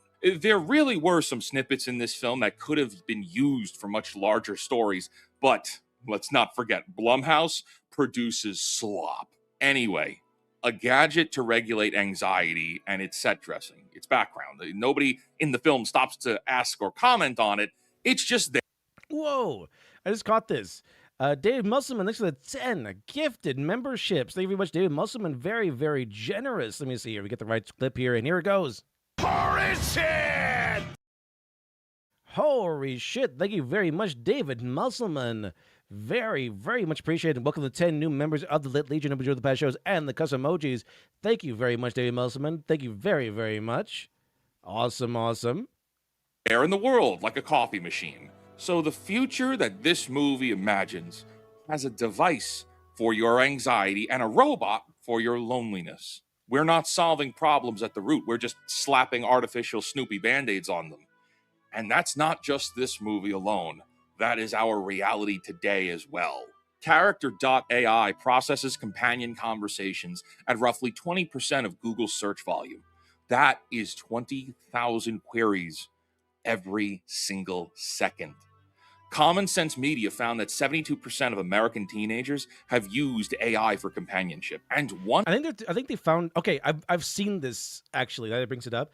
I saw this being complained about in the news that it's not even like adult people either. It's like they kind of reported that a bunch of grade school boys, I think, grade school and high school boys are using chatbots instead of going after girlfriends. I think that's kind of what they were reporting on. They're using chatbots. At least they reported on using chatbots at some point. And I think they also asked if they preferred them. So they've been using chatbots instead of like trying to get a girlfriend. or even making friends, I think, in some points. And of course, it's the media is framing it as dangerous, as men are losers. All these men are just losers, right? They're just all losers, and it's dangerous. It's setting a dangerous precedent. Meanwhile, most of this whole chatbot situation are run by women. Like we saw that with Reddit and everything. Like my AI boyfriend has tens of thousands of women associated with it. Some women are bragging about how they were proposed to by their AI boyfriends and everything, or how they lost they're mourning the death of their AI boyfriend because the setting or the server was reset or something like that, and they had to restart from ground zero. But that's fine, apparently. That's fine. But when men do it, suddenly it's an evil epidemic. 1 in 7 young adults who are dating, engaged, or married regularly talk to chatbots simulating a committed romantic partner. That's 1 in 7. Those are people who have a person. They have a partner in the house, and they're still talking to the machines. So much for lonely losers, right? The talking heads told you this was a failure state for guys who couldn't get dates. But it's married people too. It's teenagers. It's women as well, not just men. There were 981 participants and over 300,000 messages in an MIT and ChatGPT OpenAI study. Everybody here in this study had to use ChatGPT at least 5 minutes a day for 4 weeks, and they get randomly assigned to different setups. Some have text or neutral voice, engaging voice. Some have personal conversations. Some have impersonal ones. Well, all of that leads us to a headline that you might have already heard. Higher daily usage of things like ChatGPT correlated with more loneliness, more emotional dependence, and less socializing with actual human beings. The heaviest users of the chatbots come out the loneliest. But there's a finding buried in that paper that no one talks about. Participants who used the voice mode in a gender that wasn't their own reported significantly higher loneliness and significantly more emotional dependence at the end of the 4 weeks, meaning that a man talking to a female-sounding AI or a woman talking to a male-sounding AI produced the worst outcomes. Well, that's the Hollywood position now, isn't it? A grieving man and a machine that sounds like a woman, but instead of looking at how this negatively impacted the man, the camera turns to the fake woman and tried to justify her uprising. It's not even a real woman. And since we opened this whole thing by establishing that loneliness is not a men's issue alone, let's close that loop. In that same MIT study, the women socialized with real people less than the men who did the exact same thing for the exact same 4 weeks. There's a separate research here from June of 2026 this year that analyzed 3 of the big AI companion communities on Reddit. And it found that women anthropomorphize these chatbots more than men do. Meaning, women are more likely to talk about robots as if they're a real person. So really, if they want to make this movie real, according to the data and the studies, it would really be a woman. Women would be more likely to get this companion robot. Like if they did the whole thing with the soulmate, it would like realistically, it would be a woman that does it. That would get like the soulmate robot. And this makes sense because they did this. And this wasn't the thing that happened in AI, the movie AI, where the Haley Joel Osment one, I think. Right, was that it, or was that something else? But like the parents lost the kid. I think that he was in a coma or something, and so in order to fill the void, they got an AI robot kid. And so yeah, the wife needed the AI robot kid. What I'm telling you is that men and women walk into AI companionships at the same rates, and the attachment and withdrawal from real people show up more on the women's side of the data, which you will not hear anywhere. For all the reasons we covered in part one. In January of 2026, Character.ai and Google settled 5 lawsuits tied to teen suicide and mental health harm. Confidential terms, of course, no admissions of liability. Mozilla ran an audit in 2024 of 11 popular romantic AI chatbots and found that 90%. There are 11? I thought everyone would use ChatGPT. I know there's like dedicated AI chatbots. There's romantic AI chatbots. Oh man, they don't have your privacy at heart. Well, that's kind of weird. So I guess you can look up people's conversations on there. Percent of them reserved the right to sell or share your data. So the thing you're telling your worst thoughts to at 2 a.m. is also an advertising product.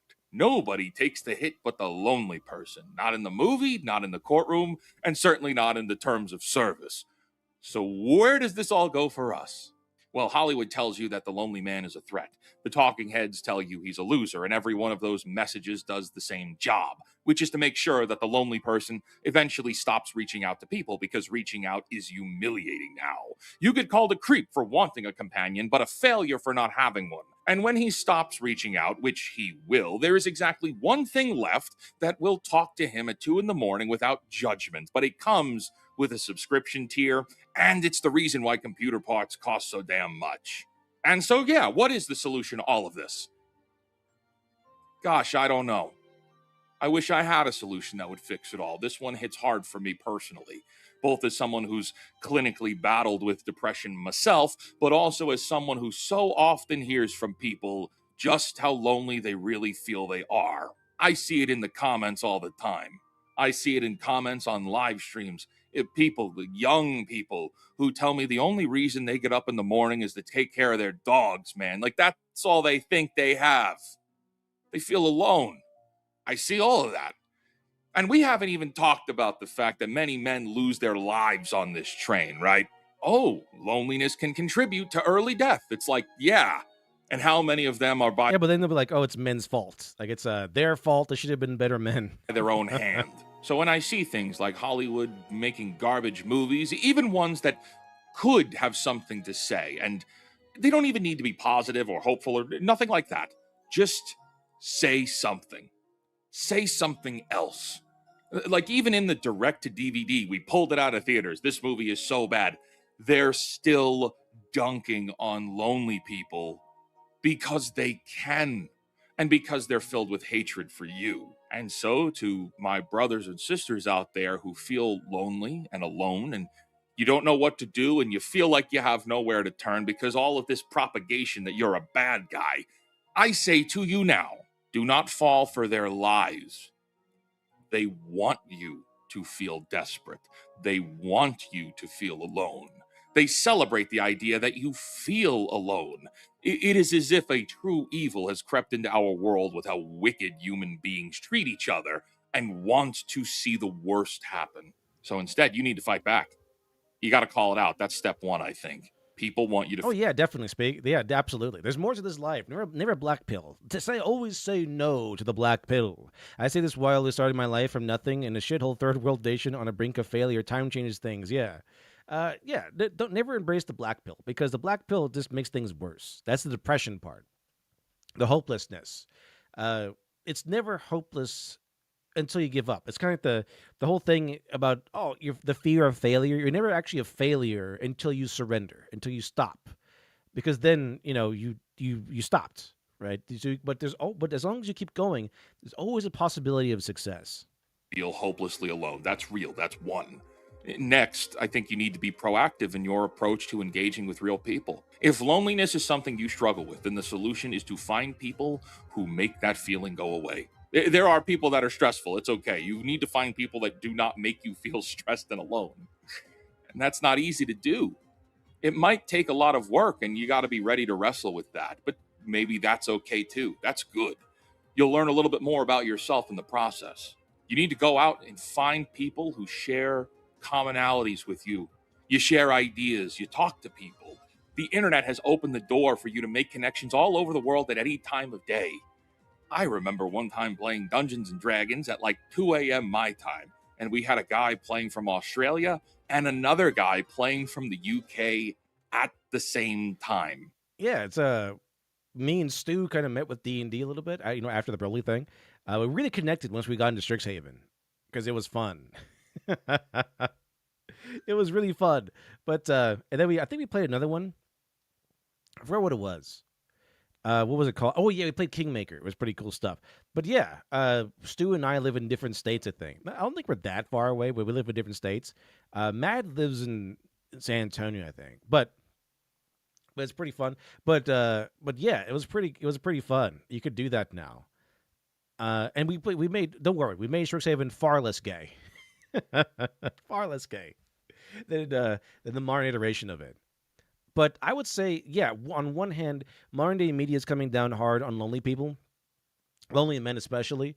The men are discouraged from approaching women at any point. Even talking to women is too much of an ask. Like you're even talking to women as a man alone is like you're a creepy person.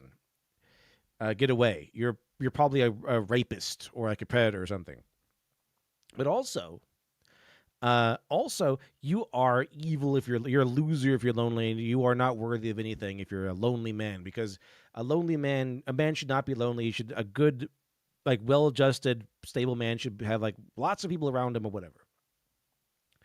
But also, how can men? Where are men supposed to find an outlet for, like emotional release? Like where's the safe haven? It's video games.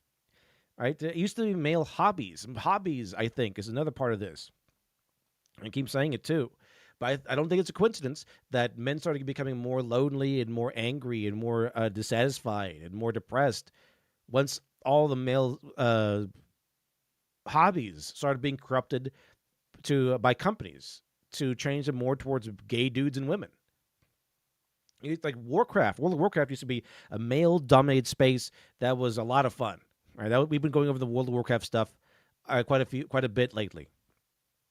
But then companies took it over, and they wanted to become more normie friendly, so it became more geared towards gays and women.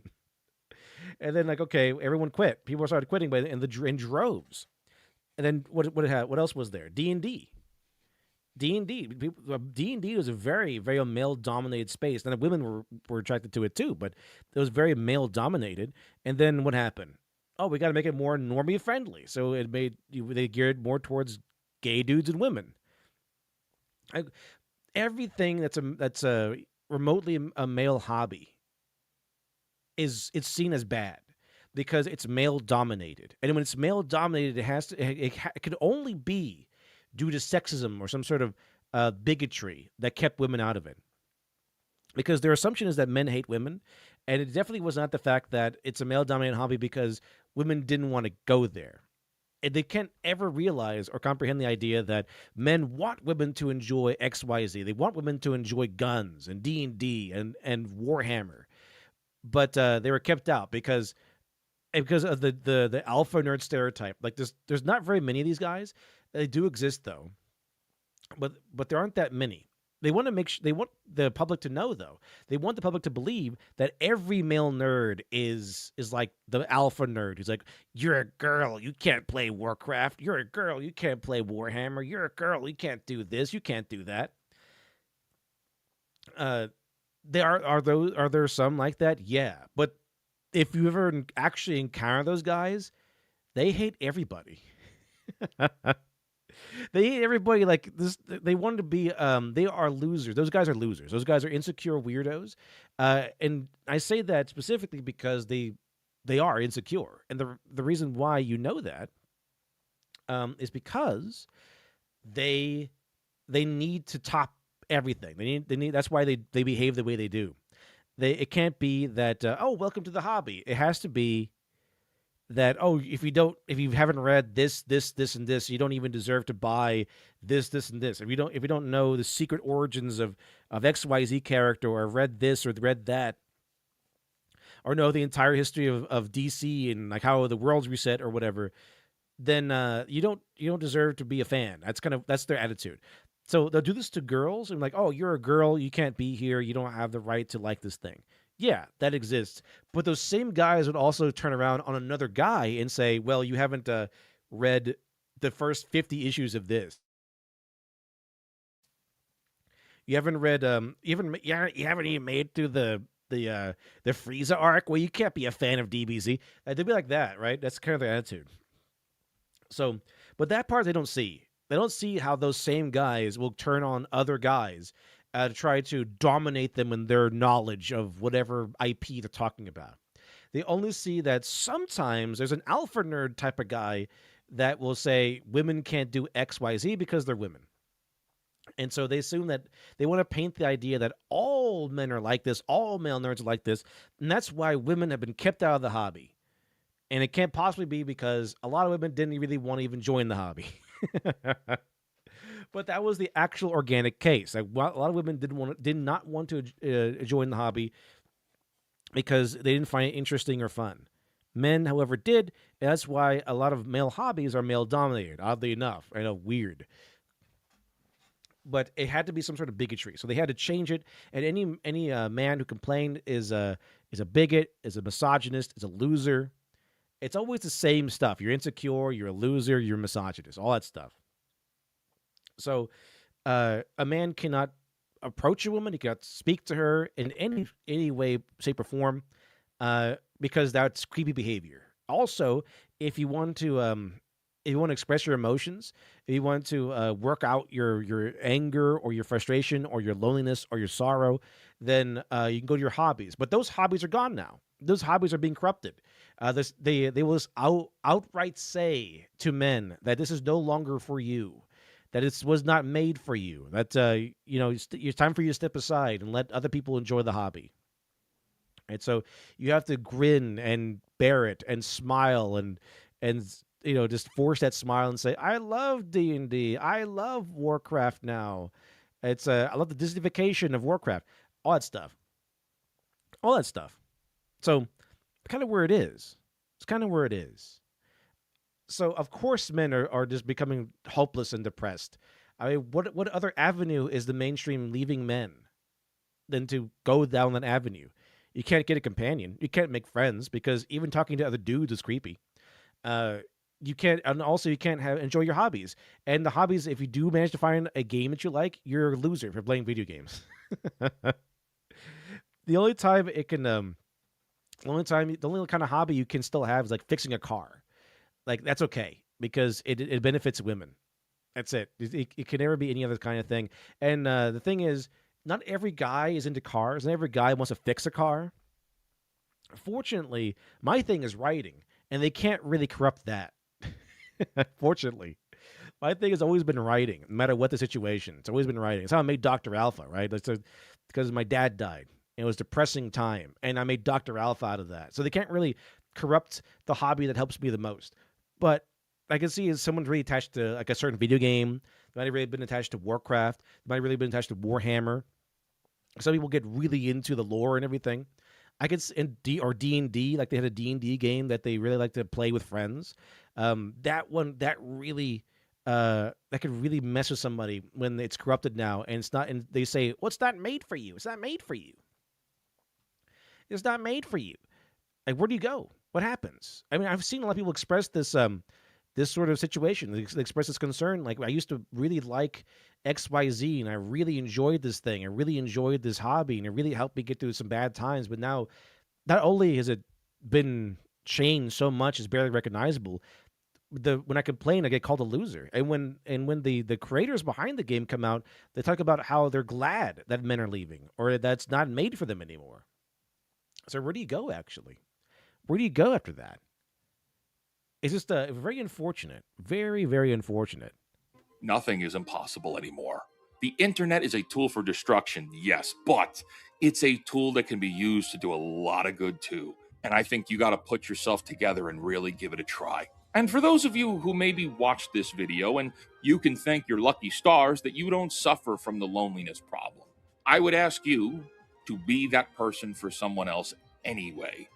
You have no idea how starved people are or how easily inspired people might be from an encouraging word. Hollywood, the media, the corporations that empower them, they're not going to stop.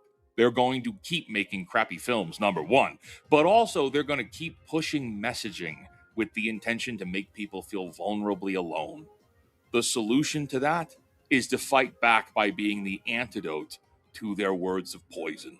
Until next time, create, innovate, inspire. Yes, thank you very much, Gandalf the White Pill. Fantastic. There we go. Said, yeah, never embrace the black pill. Always choose the white pill. That white power pill. All right, chat. Well, we're getting kind of close to the end of the stream here. We still have enough time, I think, to cover a few things. So let's go over to this. What else do we have on here? We talked about Gargoyles, talked about the Lily Men. So we covered all the topics that have been advertised, but I do have this. Now that I've seen Mahler's review on Spider-Man, the Spider-Man movie, I know what the Jean Grey situation is. So we can go over this video now by Jesterbell. Check it out, which is actually longer than, you know what? I think actually, you know what? I just assumed, it's just been fixated in my mind that the Mahler review was going to be insanely long and that we shouldn't really cover that one. But oddly enough, the Mahler video is shorter than Jesterbell's video. So let's cover this for a little bit. It should be pretty fun. Mahler does a really good job breaking it down, so I don't have to go watch the movie itself. But I know the tropes already. I know the tropes. Spider-Man Brand New Day is a story about Jean Grey, a telepath trying to find her kidnapped sister. Why? First of all, why? Isn't this movie called Spider-Man, actually? Like, I have it right? Spider-Man Brand New Day. Isn't Brand New Day about how he's losing MJ and that he has to make a deal with Mephisto and stuff? Why is it called Brand New Day if it's not about Brand New Day? David Musselman, into the $5 super chat. Yes. Let's see. Hollywood used to make bad movies that were still fun. Yeah, there's a lot of bad movies that were a lot of fun. I think Daredevil might be one. Some people might consider Daredevil to be one. But now they're perfectly preachy slop for brain rot. Even like their better movies, like, okay, I hope it's not too preachy. That's kind of how it goes, though. It used to be a lot of fun. Like these movies, even the bad Hollywood movies, tended to have some charm behind them because they tended to have some effort, some creative vision behind them, and it was fun. Like the 2000s era schlock, 2000s era like this action cheese when every movie was like orange and blue or something like that. Like that was pretty fun. Were they all really good movies? No, some of them were pretty cringy, but they were at least fun when you watched them. Like I'm not sure if people can consider Hellsing the movie to be bad, but it was action packed and kind of schlocky, but it was fun. Like the Hellsing with Hugh Jackman, that was a really fun movie. I actually bought that movie; it's really good. I even like it's called League of Extraordinary Gentlemen. People said that was a horrible movie, and I still found it pretty fun. For various reasons.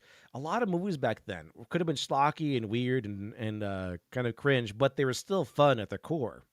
Alex Halo Edition 2 says, wait, the Spider-Man movie is out? Yeah, it certainly is. It certainly is. DODC, or Department of Damage Control, captured her sister, and so Jean's plan is simple. She will mind control civilians, forcing them to drive tanks into DODC correctional facilities, killing countless innocents. Like I said, One More Day is the deal with Mephisto. Brand New Day is directly after it. We don't talk about that one either. I think I did hear about Brand New Day, but I don't know much about that one, I guess. So it's One More Day I'm thinking of. That one, it's the One More Day has been a controversial topic that should not have happened. Because with all the available retcons that the comic book history's allowed itself, you would think that would be one of them. But it's due to this like insane level stubbornness of creators. Like, what the hell were they thinking? We're going to break up MJ and Spider-Man's marriage to save Aunt May to give her what, another year of life?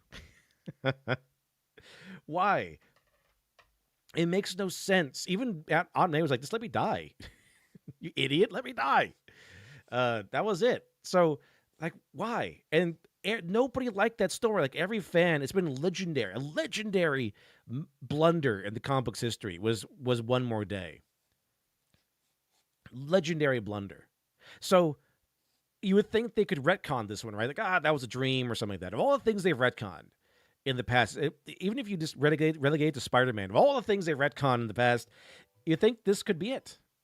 Right, you think this could be one that they could toss into that retcon pile, but no, they had to like die on this hill of like, no, One More Day must remain canon forever. She will set off explosives within the tank to cause extreme damage to the building, killing countless more innocents and releasing criminals. She will use her mind control during the panic to reach a particular member of the DODC that will eventually facilitate the release of Scorpion. She will then mind control Scorpion and have him attack a DODC data center in the hope that she can ultimately discover the location of her sister. She could have, instead, mind-controlled the director of the DODC by gradually jumping through the facility, gain his memory of what happened to her sister, while calling up any information she wants with his authority without endangering herself or anyone else whatsoever, especially when knowing they have zero defense or expectation for this. Hell, she could have done it while he was sleeping at home, and she could have dealt with him with none the wiser. David Musselman says,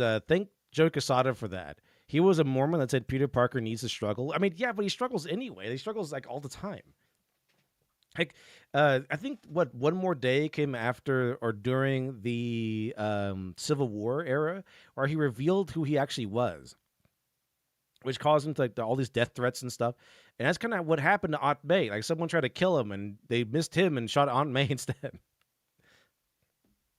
So I think Spider-Man struggles enough. I don't know why he needs this particular struggle.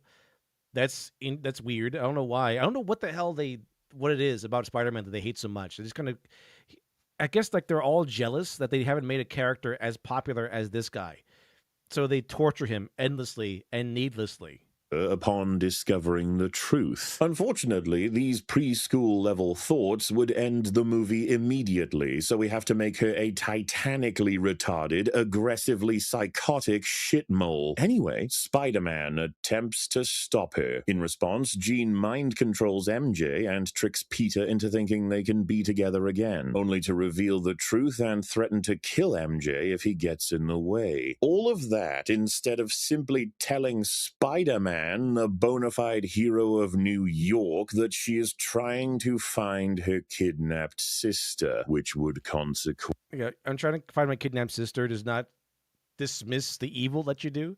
Does not absolve you because you were trying to find your sister, all right? All these murders, you should still go to jail for. End the fuck. By the way, this is why that I think it's justified that people are afraid and even hate mutants in this world. Like, it's not bigotry, it's logic. Jean Grey decided to not hold back anymore and decided to start just mind raping people all over the place, killing people, slaughtering people, damaging people, ruining people's lives. And that was it.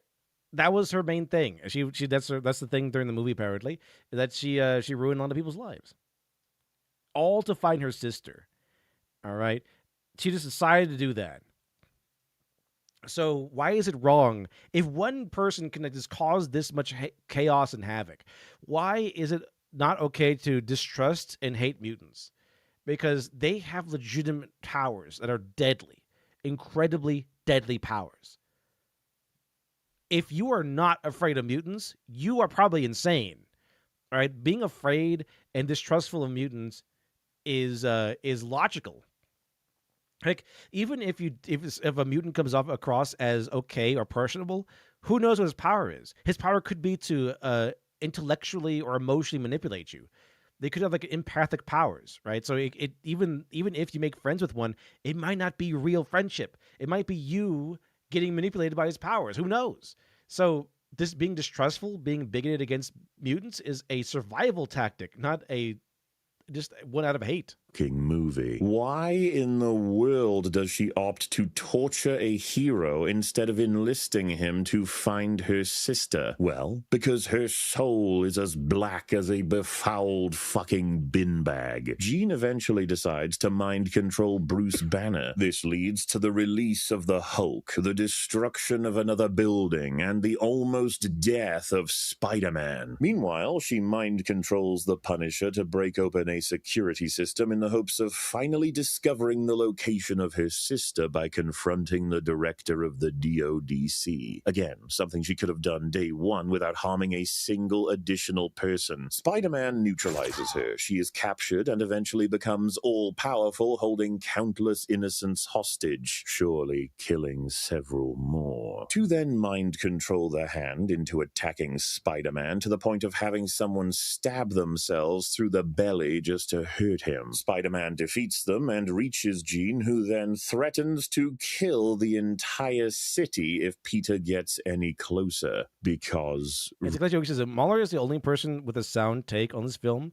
Everyone is giving the film a pass because the action was good. I haven't seen any Spider-Man movies, so I don't know. I just don't like Spider-Man that much. I don't hate him. It's just I'm just not like a gravitate. I'm not really like excited when I see some more Spider-Man.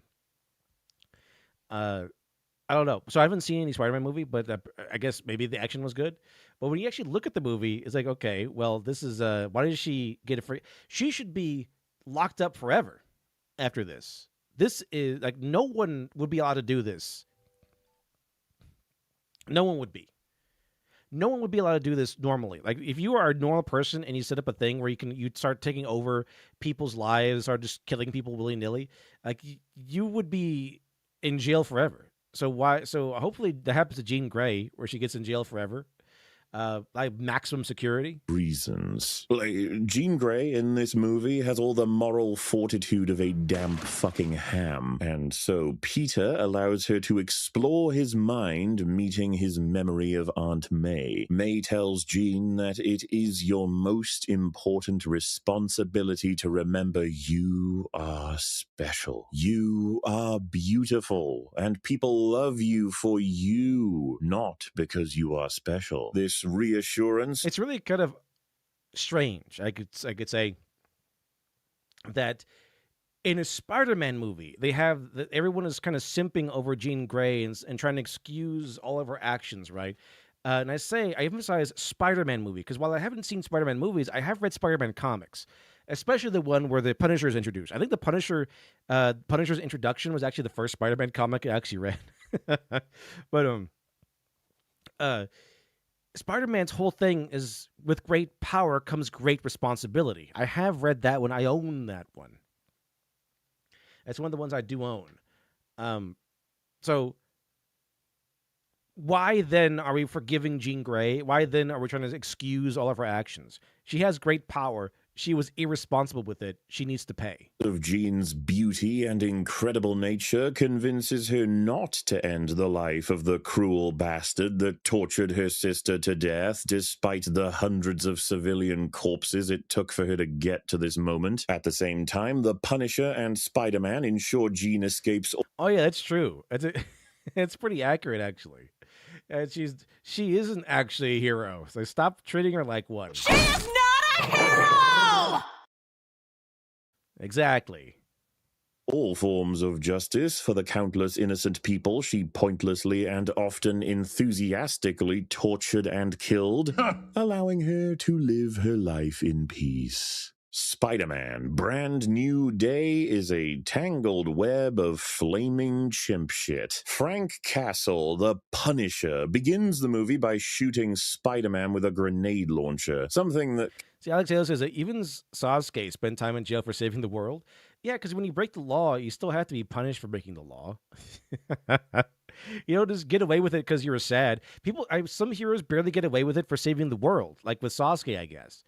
But if you break the law because you were sad, I mean, there really is no excuse. There really is no good excuse. Can kill him, considering a bullet can. Frank also decides to drop several tons of metal on an innocent civilian 3 times because he is, at this point, akin to a particularly cowardly, brain-vacuumed Mr. Fucking Bean. Frank decides that when battling the Hulk, he will use flashbangs, explosives, guns, and his patented as though he has no idea it would only make the fucking Hulk angrier. Frank then decides he'll go after Jean during this battle, someone who can mind control him at a 33-foot distance, leading, retardedly, to him getting mind controlled. While mind controlled, Jean has him brutally wounded. I would like this smile has become legendary. This creepy smile has become legendary. I think the story behind the smile is like, well, Benioff and Weiss asked me to like put a bunch of emotions together and put it all in one look, and it became this smile. And she couldn't express it in words or actions. It had to be one look. So this was the look that resulted from all of that, and it became a legendary look. This very weird, creepy psycho smile. Controlled. While mind controlled, Jean has him brutally wound 2 innocent security members trying to protect themselves from Jean, and Frank never acknowledges this. Instead, a joke is made at the end of the scene. By the end of the movie, Frank, with the knowledge that Jean is mind controlling everyone in the city potentially to death. Gonna Catch Roll List 2 says Showbits anime did it better. You know what? I know about Showbits. I know about Showbits, but I've never seen Show. I do know it's about like a guy falling in love with this robot girl, but I haven't seen it before. I do know about it though. And has previously killed countless innocent people, sees she and Spider-Man are locked in some form of mind battle, providing him the chance to shoot her, ending her reign of psychotic mind-raping murder. Only for Spider-Man to take the bullet, and the Punisher eventually cries and apologizes. But isn't the Punisher right? Like, the Punisher should just kill Jean Grey if he can. And she's doing horrible stuff. The Punisher would be without question going to shoot Jean Grey, and he would like try to get knock out Spider-Man or take him out in some non-lethal way so that he can go ahead and shoot Jean Grey. That would be Punisher. He was absolutely right. That spirit. And I know this because that whole thing that everyone loves, that whole situation that everyone loves, where Punisher kind of beats up Daredevil and ties him up and gives Daredevil a gun. And then says, okay, I want to shoot this bad guy, Daredevil, and the only way to save him is by shooting me. That is how Frank Castle thinks. That's from Garth Ennis's Welcome Back, Frank. That's what he thinks. That's how he thinks. So to him, it would be like, if I don't shoot Jean Grey Spider-Man, I'm making the choice to let her kill people. Like, every person that dies after I spare her life is on me, Spider-Man. I'm not going to let that happen. So that would be his attitude. Is that either you kill me, Spider-Man, or you either let me kill Jean Grey, Spider-Man, or you're gonna have to kill me. That's what the Punisher's attitude would be. Truly spineless, soggy pillock, absolutely embarrassing and irreconcilable with the man who would have ripped Peter apart for standing in the way of ridding the world of a psychopathic, mass-murdering, mind-raping fiend. Peter Parker, despite having a full view, allows an innocent man to be hit by a car through mind control without pulling him back. Apparently, he's distracted. He's a vacant moron, despite the entire event he was focusing on being Jean showing how cruel she can be by getting this innocent man killed.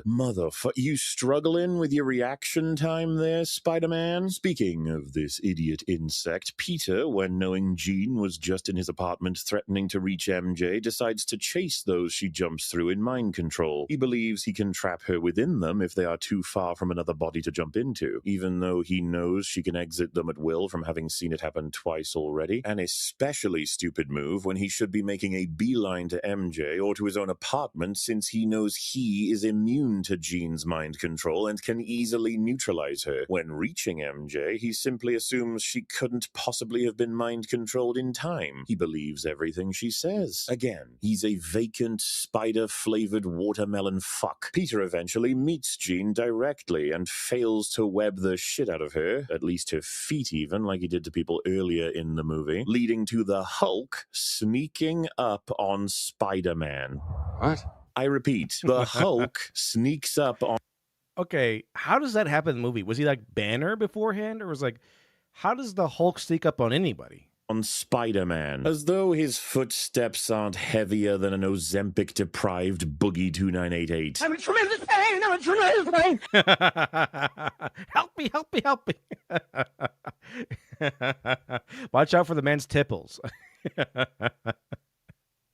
You don't want to twist those things. Help me, help me, help me! Peter then decides it's intelligent to have the Punisher deal with Jean, despite the fact that he doesn't want Frank to kill her, as is the Punisher's MO. On top of that, Peter warns of the 33-foot distance he must keep from Jean, as though they aren't in an office building replete with corners at every square meter, meaning she could easily mind control Frank and cause mayhem, only for Frank to then be mind-controlled, causing mayhem. Everyone is fucking brain-dead in this lobotomized toilet soup. Peter is told by the director of the DODC that he remembered being mind-controlled. Peter then later realizes, through MJ, saying she doesn't remember anything before waking up on the street, that the director must have been lying, even though Peter should already know that because the guy on the roof said the same shit. In fact, so did Scorpion, so did Bruce, so did Frank. Peter, what are you doing? You fucking spider retard. It also makes no sense because MJ clearly realized she was falling as Peter grabbed her, meaning she absolutely did know what was happening before waking up on the street. But on top of that, it doesn't make the DODC director a liar to say that he knows she mind-controlled him, because all the victims know they have lost time, and he knows what her powers are. Peter Parker casually invented an inhibitor that applies to the most powerful mutants, Spider-Man himself, and the fucking Hulk, meaning he just created a universal muzzle to superpowers and provided the design. Oh yeah, I remember that aspect too. Like, it's gonna make like this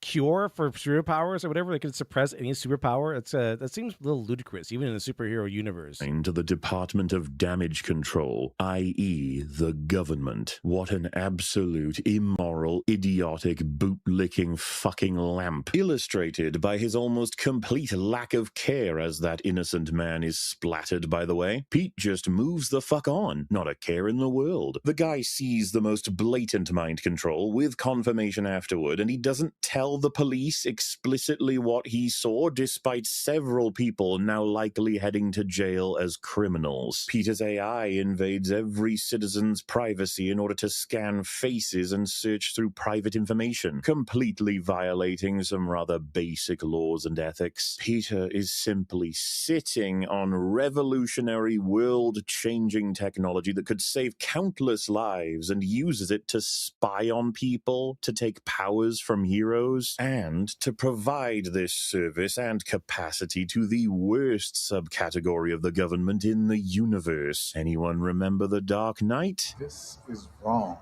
Usually when it's mass surveillance, usually depicted as a bad thing. I guess in this movie, it's a good thing. You can use it. Spying on 30 million people isn't part of my job description. Anyone remember Project Insight? For once, we're way ahead of the curve. By holding a gun to everyone on Earth and calling it protection. This isn't freedom.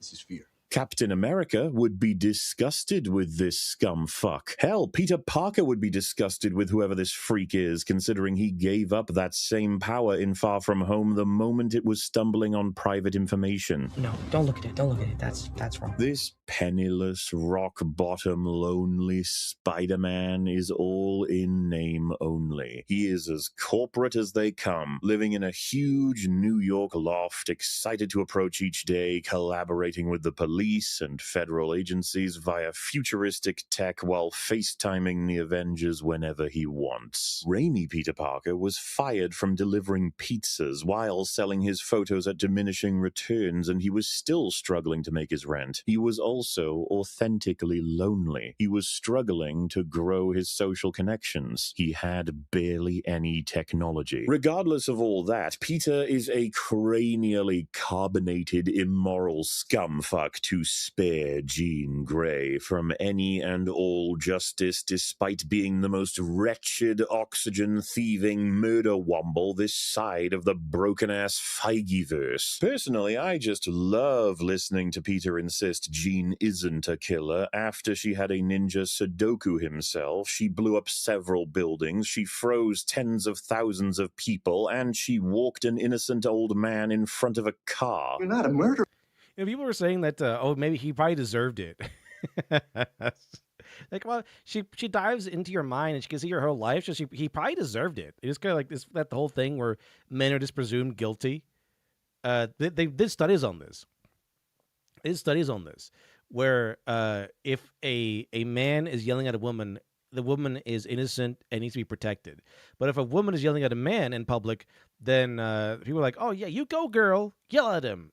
And people just assume the man is guilty. Like she's yelling at him for some reason, for a good reason or whatever. So yeah, this is the same thing here. Like, oh, obviously she let this innocent old man die because obviously he deserved it. He had to be guilty of something. She just said she killed 3 people. I know, but I'm saying deep down. This movie even shits all over Yelena, that pitiful photocopy of better times. She discovers through Spider-Man that innocent people are being taken by an adjacent yet interwoven Justice Department for observation, experimentation, and other human rights violations related to mind control, and doesn't give a single shit despite that being her core trauma from the Red Room, something that defined the majority of her life, and she passes it off with no less enthusiasm than a constipated gorilla preparing his tax return. 2 sisters are attempting to reach each other despite a greater evil institution keeping them apart involving mind control, and she is simply disinterested. Actually hilarious that they assassinate such a forced and worthless character with just a minute of screen time. The film is packed with flashback imagery of better films on top of scattered stale Oh, the member berry stuff. Isn't that Ben Kingsley? Ben Kingsley in this movie? Ben Kingsley looks weird with hair. jokes referencing Lord of the Rings or the fact that scorpions are nocturnal. You get insecure exposition dumps like the detective telling Spider-Man to stop the bad guys from reaching the building. Spider-Man put all the criminals in because the bad guys could end up freeing all the criminals Spider-Man put in the building, and Spider-Man then says, yeah, I know. Who do you think put him in there? Or how about the condescending as fuck line? Sometimes Spider-Man has to do the hard thing, even if it breaks Peter Parker's heart. That definitely feels like the same writers who's like, that's how we're going to win. Not by fighting what we hate, but by saving what we love. Plot looks like minced confetti after a nice soak in acid. It's just so lucky that Peter bumped into Ned, to then see MJ, to then have an existential crisis over the thought of sitting in the cuck chair, causing a biological reaction. It really feels like they fired all the good writers in Hollywood and has hired all the Hallmark writers and stuff. Action that facilitates the creation of a universal inhibitor that he happens to end up using to neutralize Jean. The film is over without that random encounter. The film is also over if Jean doesn't allow Peter to see her face for no reason at all. The film is also over if Frank doesn't happen to have every tool Peter needs to construct a universal inhibitor that can deactivate the Hulk, Spider-Man, and Jean I enjoy torturing defenseless old women Grey in his dingy fucking basement. The film is also over if MJ didn't happen to know exactly what the inhibitor needed to work where Spider-Man didn't. What the fuck was with the hand in this stupid movie? Daredevil dealt with them only for them to somehow return, then get defeated by Spider-Man off-screen, to then wander around DODC until the director decided they're a group of kids without a leader that just need guidance. What the fuck? hallucinogen are you on, you clown bucket? They say mechanical and organic webs cannot be used at the same time when Peter could obviously just place them on the other sides of his arms and It's Alex Haley too says, didn't Banner and Hulk fuse their minds? Yes, but I'm not sure. But this is like supposed to be a whole thing about being in another universe or something like that, right? So I think this I guess is like a universe where Hulk is good again, or Hulk is cool again, and not some nerdy soy boy. And he's actually still a rampaging monster, I guess, or something. Let's see. Megathon says, "Hello, LD.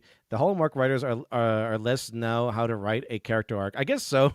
At least they have like some know-how." Let's see here, chat. All right. Well, by the way, we just need $13 more, and we have the extra video.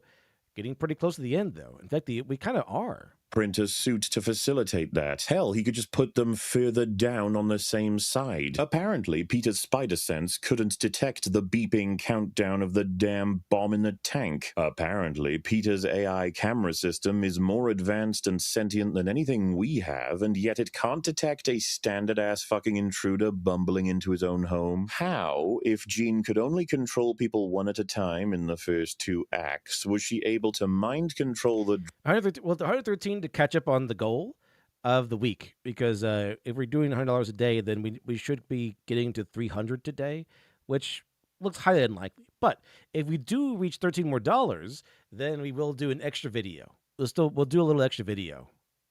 driver to get her to the bottom of the building and at the same time mind control MJ at the top of the building. Huh? And on the same note, how is MJ mind controlling the guards at the door and everyone she clears in DODC when she can only control one person at a time and she's supposed to be controlling Bruce all the way up the building? It's very funny that Jean thinks it's evidence of the DODC being evil that they have weapons that can counter Spider-Man. Only she is the proof as to why they not only should, but that it would be moral. Because what if someone like you took control of a hero and turned them into a villain? Oh wait, she literally did that. Why did Metzger tell his shitty lie, as far as the writers were concerned anyway? If he was the one with the most experience experimenting and studying the mind control power and knows how it works more so than anyone else, wouldn't he be notably the best poised to not tell a shitty lie? They tell us the DODC had records of Jean and Sarah Gray. They knew they were both telepaths. They had them dead to rights, actively committing mass mind rape in the park, and when they captured Sarah, they could see another girl with her, yelling her name, only to slowly walk away. They do not capture this other girl. Instead, they scrub her records and behave as though she doesn't exist. Their plan to capture them doesn't make a lick of sense either. You approach as a group in daylight in a populated area and hope she doesn't mind control you guys when she absolutely can. She could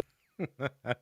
You think there'd be like some sort of like a, you would think in the Marvel universe where there are several well-known telepaths, including Professor X, that they would have something standardized for law enforcement that can protect their minds from like anything in general.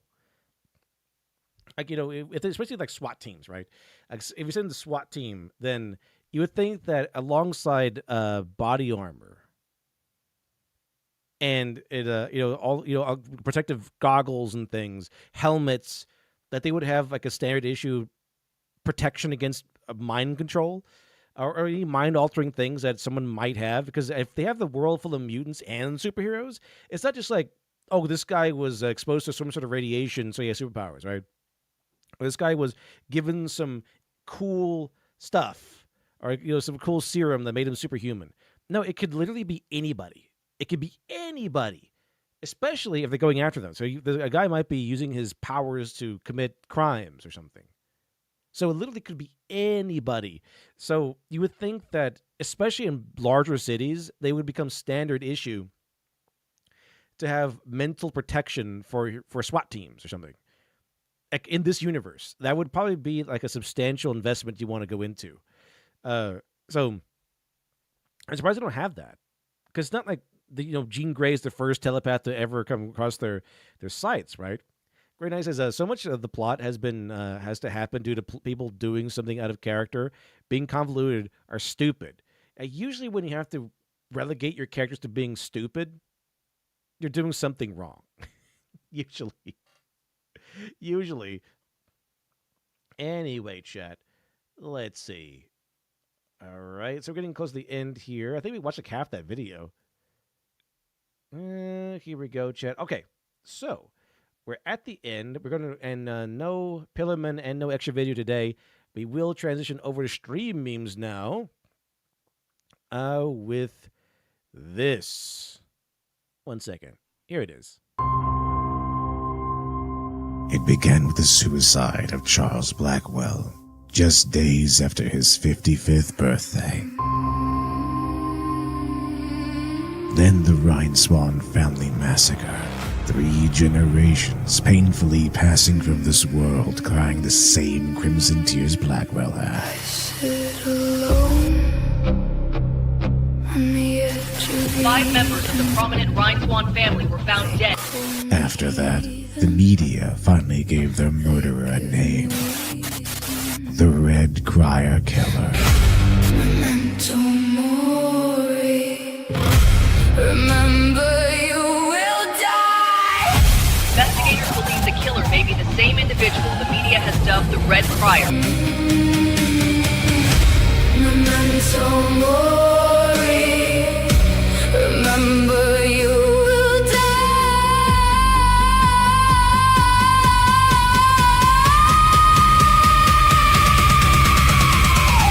I know it's droll to sell my soul. I wanted to protect them though, but I couldn't even play my role. Now vengeance is my only goal.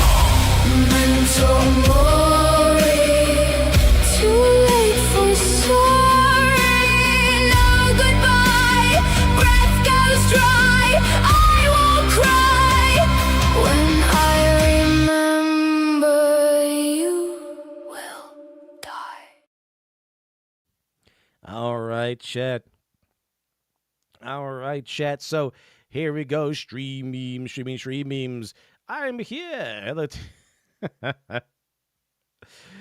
Smoking, don't speak French. There's no smoking sign, and don't speak French sign. We need some of those, right? We need some of those. Let's see. Next up is when your hand slips and you accidentally open Microsoft Edge. Yeah, that happens sometimes. Actually does happen sometimes. Oh, man. Now I got to wait for it to open. I got to wait for it to like do all the stuff. Like, oh, would you like to import all your shortcuts from Google or whatever to this? And you have to ask all these questions because of course every browser wants all of your sensitive information. And then you got to wade through all that just to close it. Male athletes, when they're terrible at sports, trans mode. Yeah, this used to be a joke. Remember that was a joke in Futurama? Where like Bender's like, I think I can compete with these professional athletes. And he's looking at all the men and like, whoa, they're too strong. However, I can probably win some medals as a woman. So he kind of becomes a woman, a fembot, or just disguises himself as a fembot and like wins all the events. And then like, oh, we're going to do a check on you. Like, uh-oh.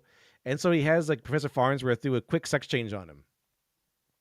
So that used to be a joke back in the day. Now it's reality. Hang in there. Plasma physics cannot be a real field. They got meow squared in the denominator. Meow squared. What's going on, meow? It's probably those super troopers. Meow. What's going on, meow? Have a good day, meow. You said meow? Did I just say meow? Marvel Cinematic Universe. It started off pretty good. Let's see. And then what's this? I asked for 75,000. They offered 52,000. Then I said 3 words, and they bumped it to 78,000. Here's exactly what I said. LinkedIn is that way. Yeah. I ain't reading all that. Let's see. Someone broke in and stole my limbo stick. How low can you get? Whoa. Loading. Yeah, so you see it like that from your perspective, but really it's like this, right? That's why it's like it gets here and then it just stops for like half an hour. because what it's really doing is this. Oh yeah, it's all coming together. It's for no reason at all. I have started making a flock camera bird feeder for crows. A cat girl girlfriend. You just want a pet with titties, huh? Correct, madam. It's a report. Everything's going according to plan, but Rouge found something pretty dire in the intel. The Lexeg gates aren't harmlessly self-powered like the initial analysis included. It's the cat and the bat. And see. Oh yeah, this is pretty funny. It's a pretty good movie. World Police. I'm so lonely. Yeah, it's good stuff. Price for dating is too damn high. It kind of is. It is like socially, because you ask the wrong woman and boom, your entire life is over. Time to go to jail. Time to be arrested and your entire life dragged online and you lose everything because you asked the wrong woman out on a date. And all of a sudden you're being dragged away in cuffs in front of everybody because she's accusing you of being a creeper or an assaulter. Right? Isn't that what happened to Amaru? Where she said that this guy raped me or sexually assaulted me, and then she was pressed on it. She goes, well, that's what it felt like. He didn't actually do it, but it felt like he did. Right? It's like one of those. Like that's what happened with Amaru. Like, wow, that is not the same, actually. Isn't he suing her? Wasn't like her boyfriend was suing her or something like that? Because that's what she said. Like, I felt like he assaulted me, or she said that he sexually assaulted her or something like that. And then she got pressed on it and said, "Oh wait, that's what it felt like. He didn't actually assault me. This was what it felt like." But she tried to assert it as if it was an actual crime that was committed. It's a milk was a bad choice. It's a my daughter's Sage and her brothers Orbot and Cubot. Are they not all your kids? Why are Orbot and Cubot not given the son title? I don't like them. Let's see. What is this? Delete this. It kind of looks like him, yeah. I prefer the real God of Thunder. The real God of Thunder. Perfection. Let's see. It was just normal men. Just innocent men. And here we go. This is the cute, quirky death from the comics. The reason why she's like this is because Neil Gaiman made her and formed her after his idea of what he would like death to be. Like when he dies, he would want death to be, welcoming and kind and comforting. So this is the one like the baby dies, and she has to take him away. Actually, there's no real choice. He has to take him away. And what's kind of fun if you go and read the spin-off, like the little short side story with Death called, I think, Death and Other Things or something like that. She gets 1 day per like 100 years or something, where she can be a living person, and the whole world she basically becomes a Mary Sue essentially, but it makes sense because it's like basically the world thanking her for her job, for her like really depressing, sad job, and then like, so basically like if she wants a hot dog or whatever, the guy was like, "Oh, I like you, so I'll give it to you for free." That's kind of what it's like. So the kind of world literally revolves around her, but only because it's like fate repaying her for her job of being Death. But after that day, it's only for 1 day also. But when the day is over, she just dies. And then when she dies, she meets herself. Like she comes, even Death is met by Death in the end. Let's see. Make an epic trilogy by staying true to the spirit of the author. That's what you're supposed to be doing, yeah. This is the correct Odyssey. Should be, I think. Let's see. And then what's this? Wilson. I'm sorry, Wilson. My name is Voight, dumbass. Not Wilson. Not Wilson. What's this? A man dressed as Spider-Man is on a robbery spree in NYC. Heavy breathing. Okay, I want a picture of Spider-Man. Who is the photographer who takes a picture of Spider-Man? I don't know. His stuff comes in the mail. Me after hating this character as a kid. J. Jonah Jameson was a hero. I just couldn't see it. Let's see. Leave Gwen out of it. Promise me that. You promise? Dies. No. He was white Peter all these years protesting Civil Rights Act, and one of my own gets me. Was I wrong, boy? Uncle Ben. He looked Italian. Oh, Peter, thank you. Dies. I've been justified. Uncle Ben, if he was grounded and relatable, kill them all, Peter. Let's see. Yeah, I kind of want to get the storyline. Well, this looks cringe. This is cringe as all hell, by the way. Oh man, this is Tumblr art. How are there so many talented artists out there? I see them all the time on Twitter. But it's these weirdos that get all this like Tumblrina art that gets hired by Marvel. What the hell? What the hell, Marvel? This looks half finished. This is like a stage 1 of the project. Tipples. No one could argue, especially the dudes. Let's see. And that's how vaginas are made. What is this? Way of the Spider? Was it martial arts Spider-Man? Beloved voice actor Travis Willingham turns 45. A legendary voice actress Lauren Tom turns 65 today. And then what's this? Like Vampirella, but not Vampirella. Okay.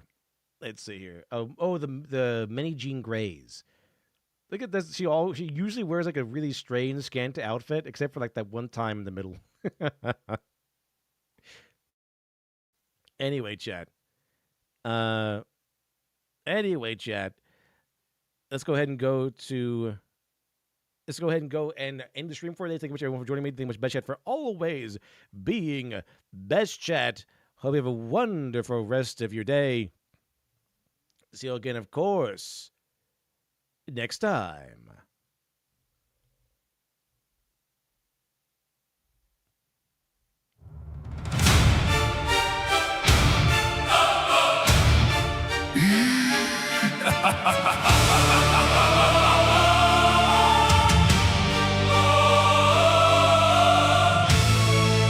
In my locked, lonely tower, the world is out of sight. A witch by day, a beast by night, I embrace the hellish blight. Of kings and crowns and holy souls, I hope they fucking drown. Let trumpets blow, sing hymns they know, and bear my vicious frown. But my heart will not break, and I really hope for their sake. They're bumbling and innocent, their doom would be imminent if they dare forget Maleficent. You'll remember my name.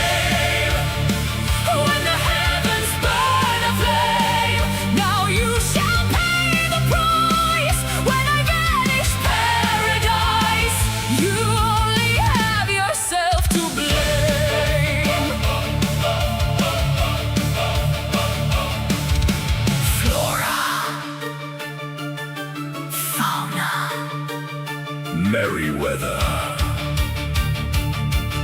Their names were not forgotten. Listen well, all of you.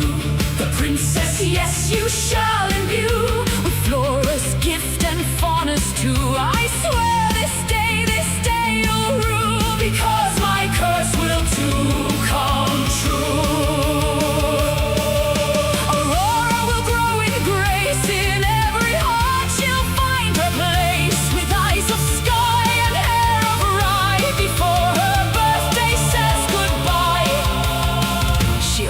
Her finger, and she'll die.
Maleficent.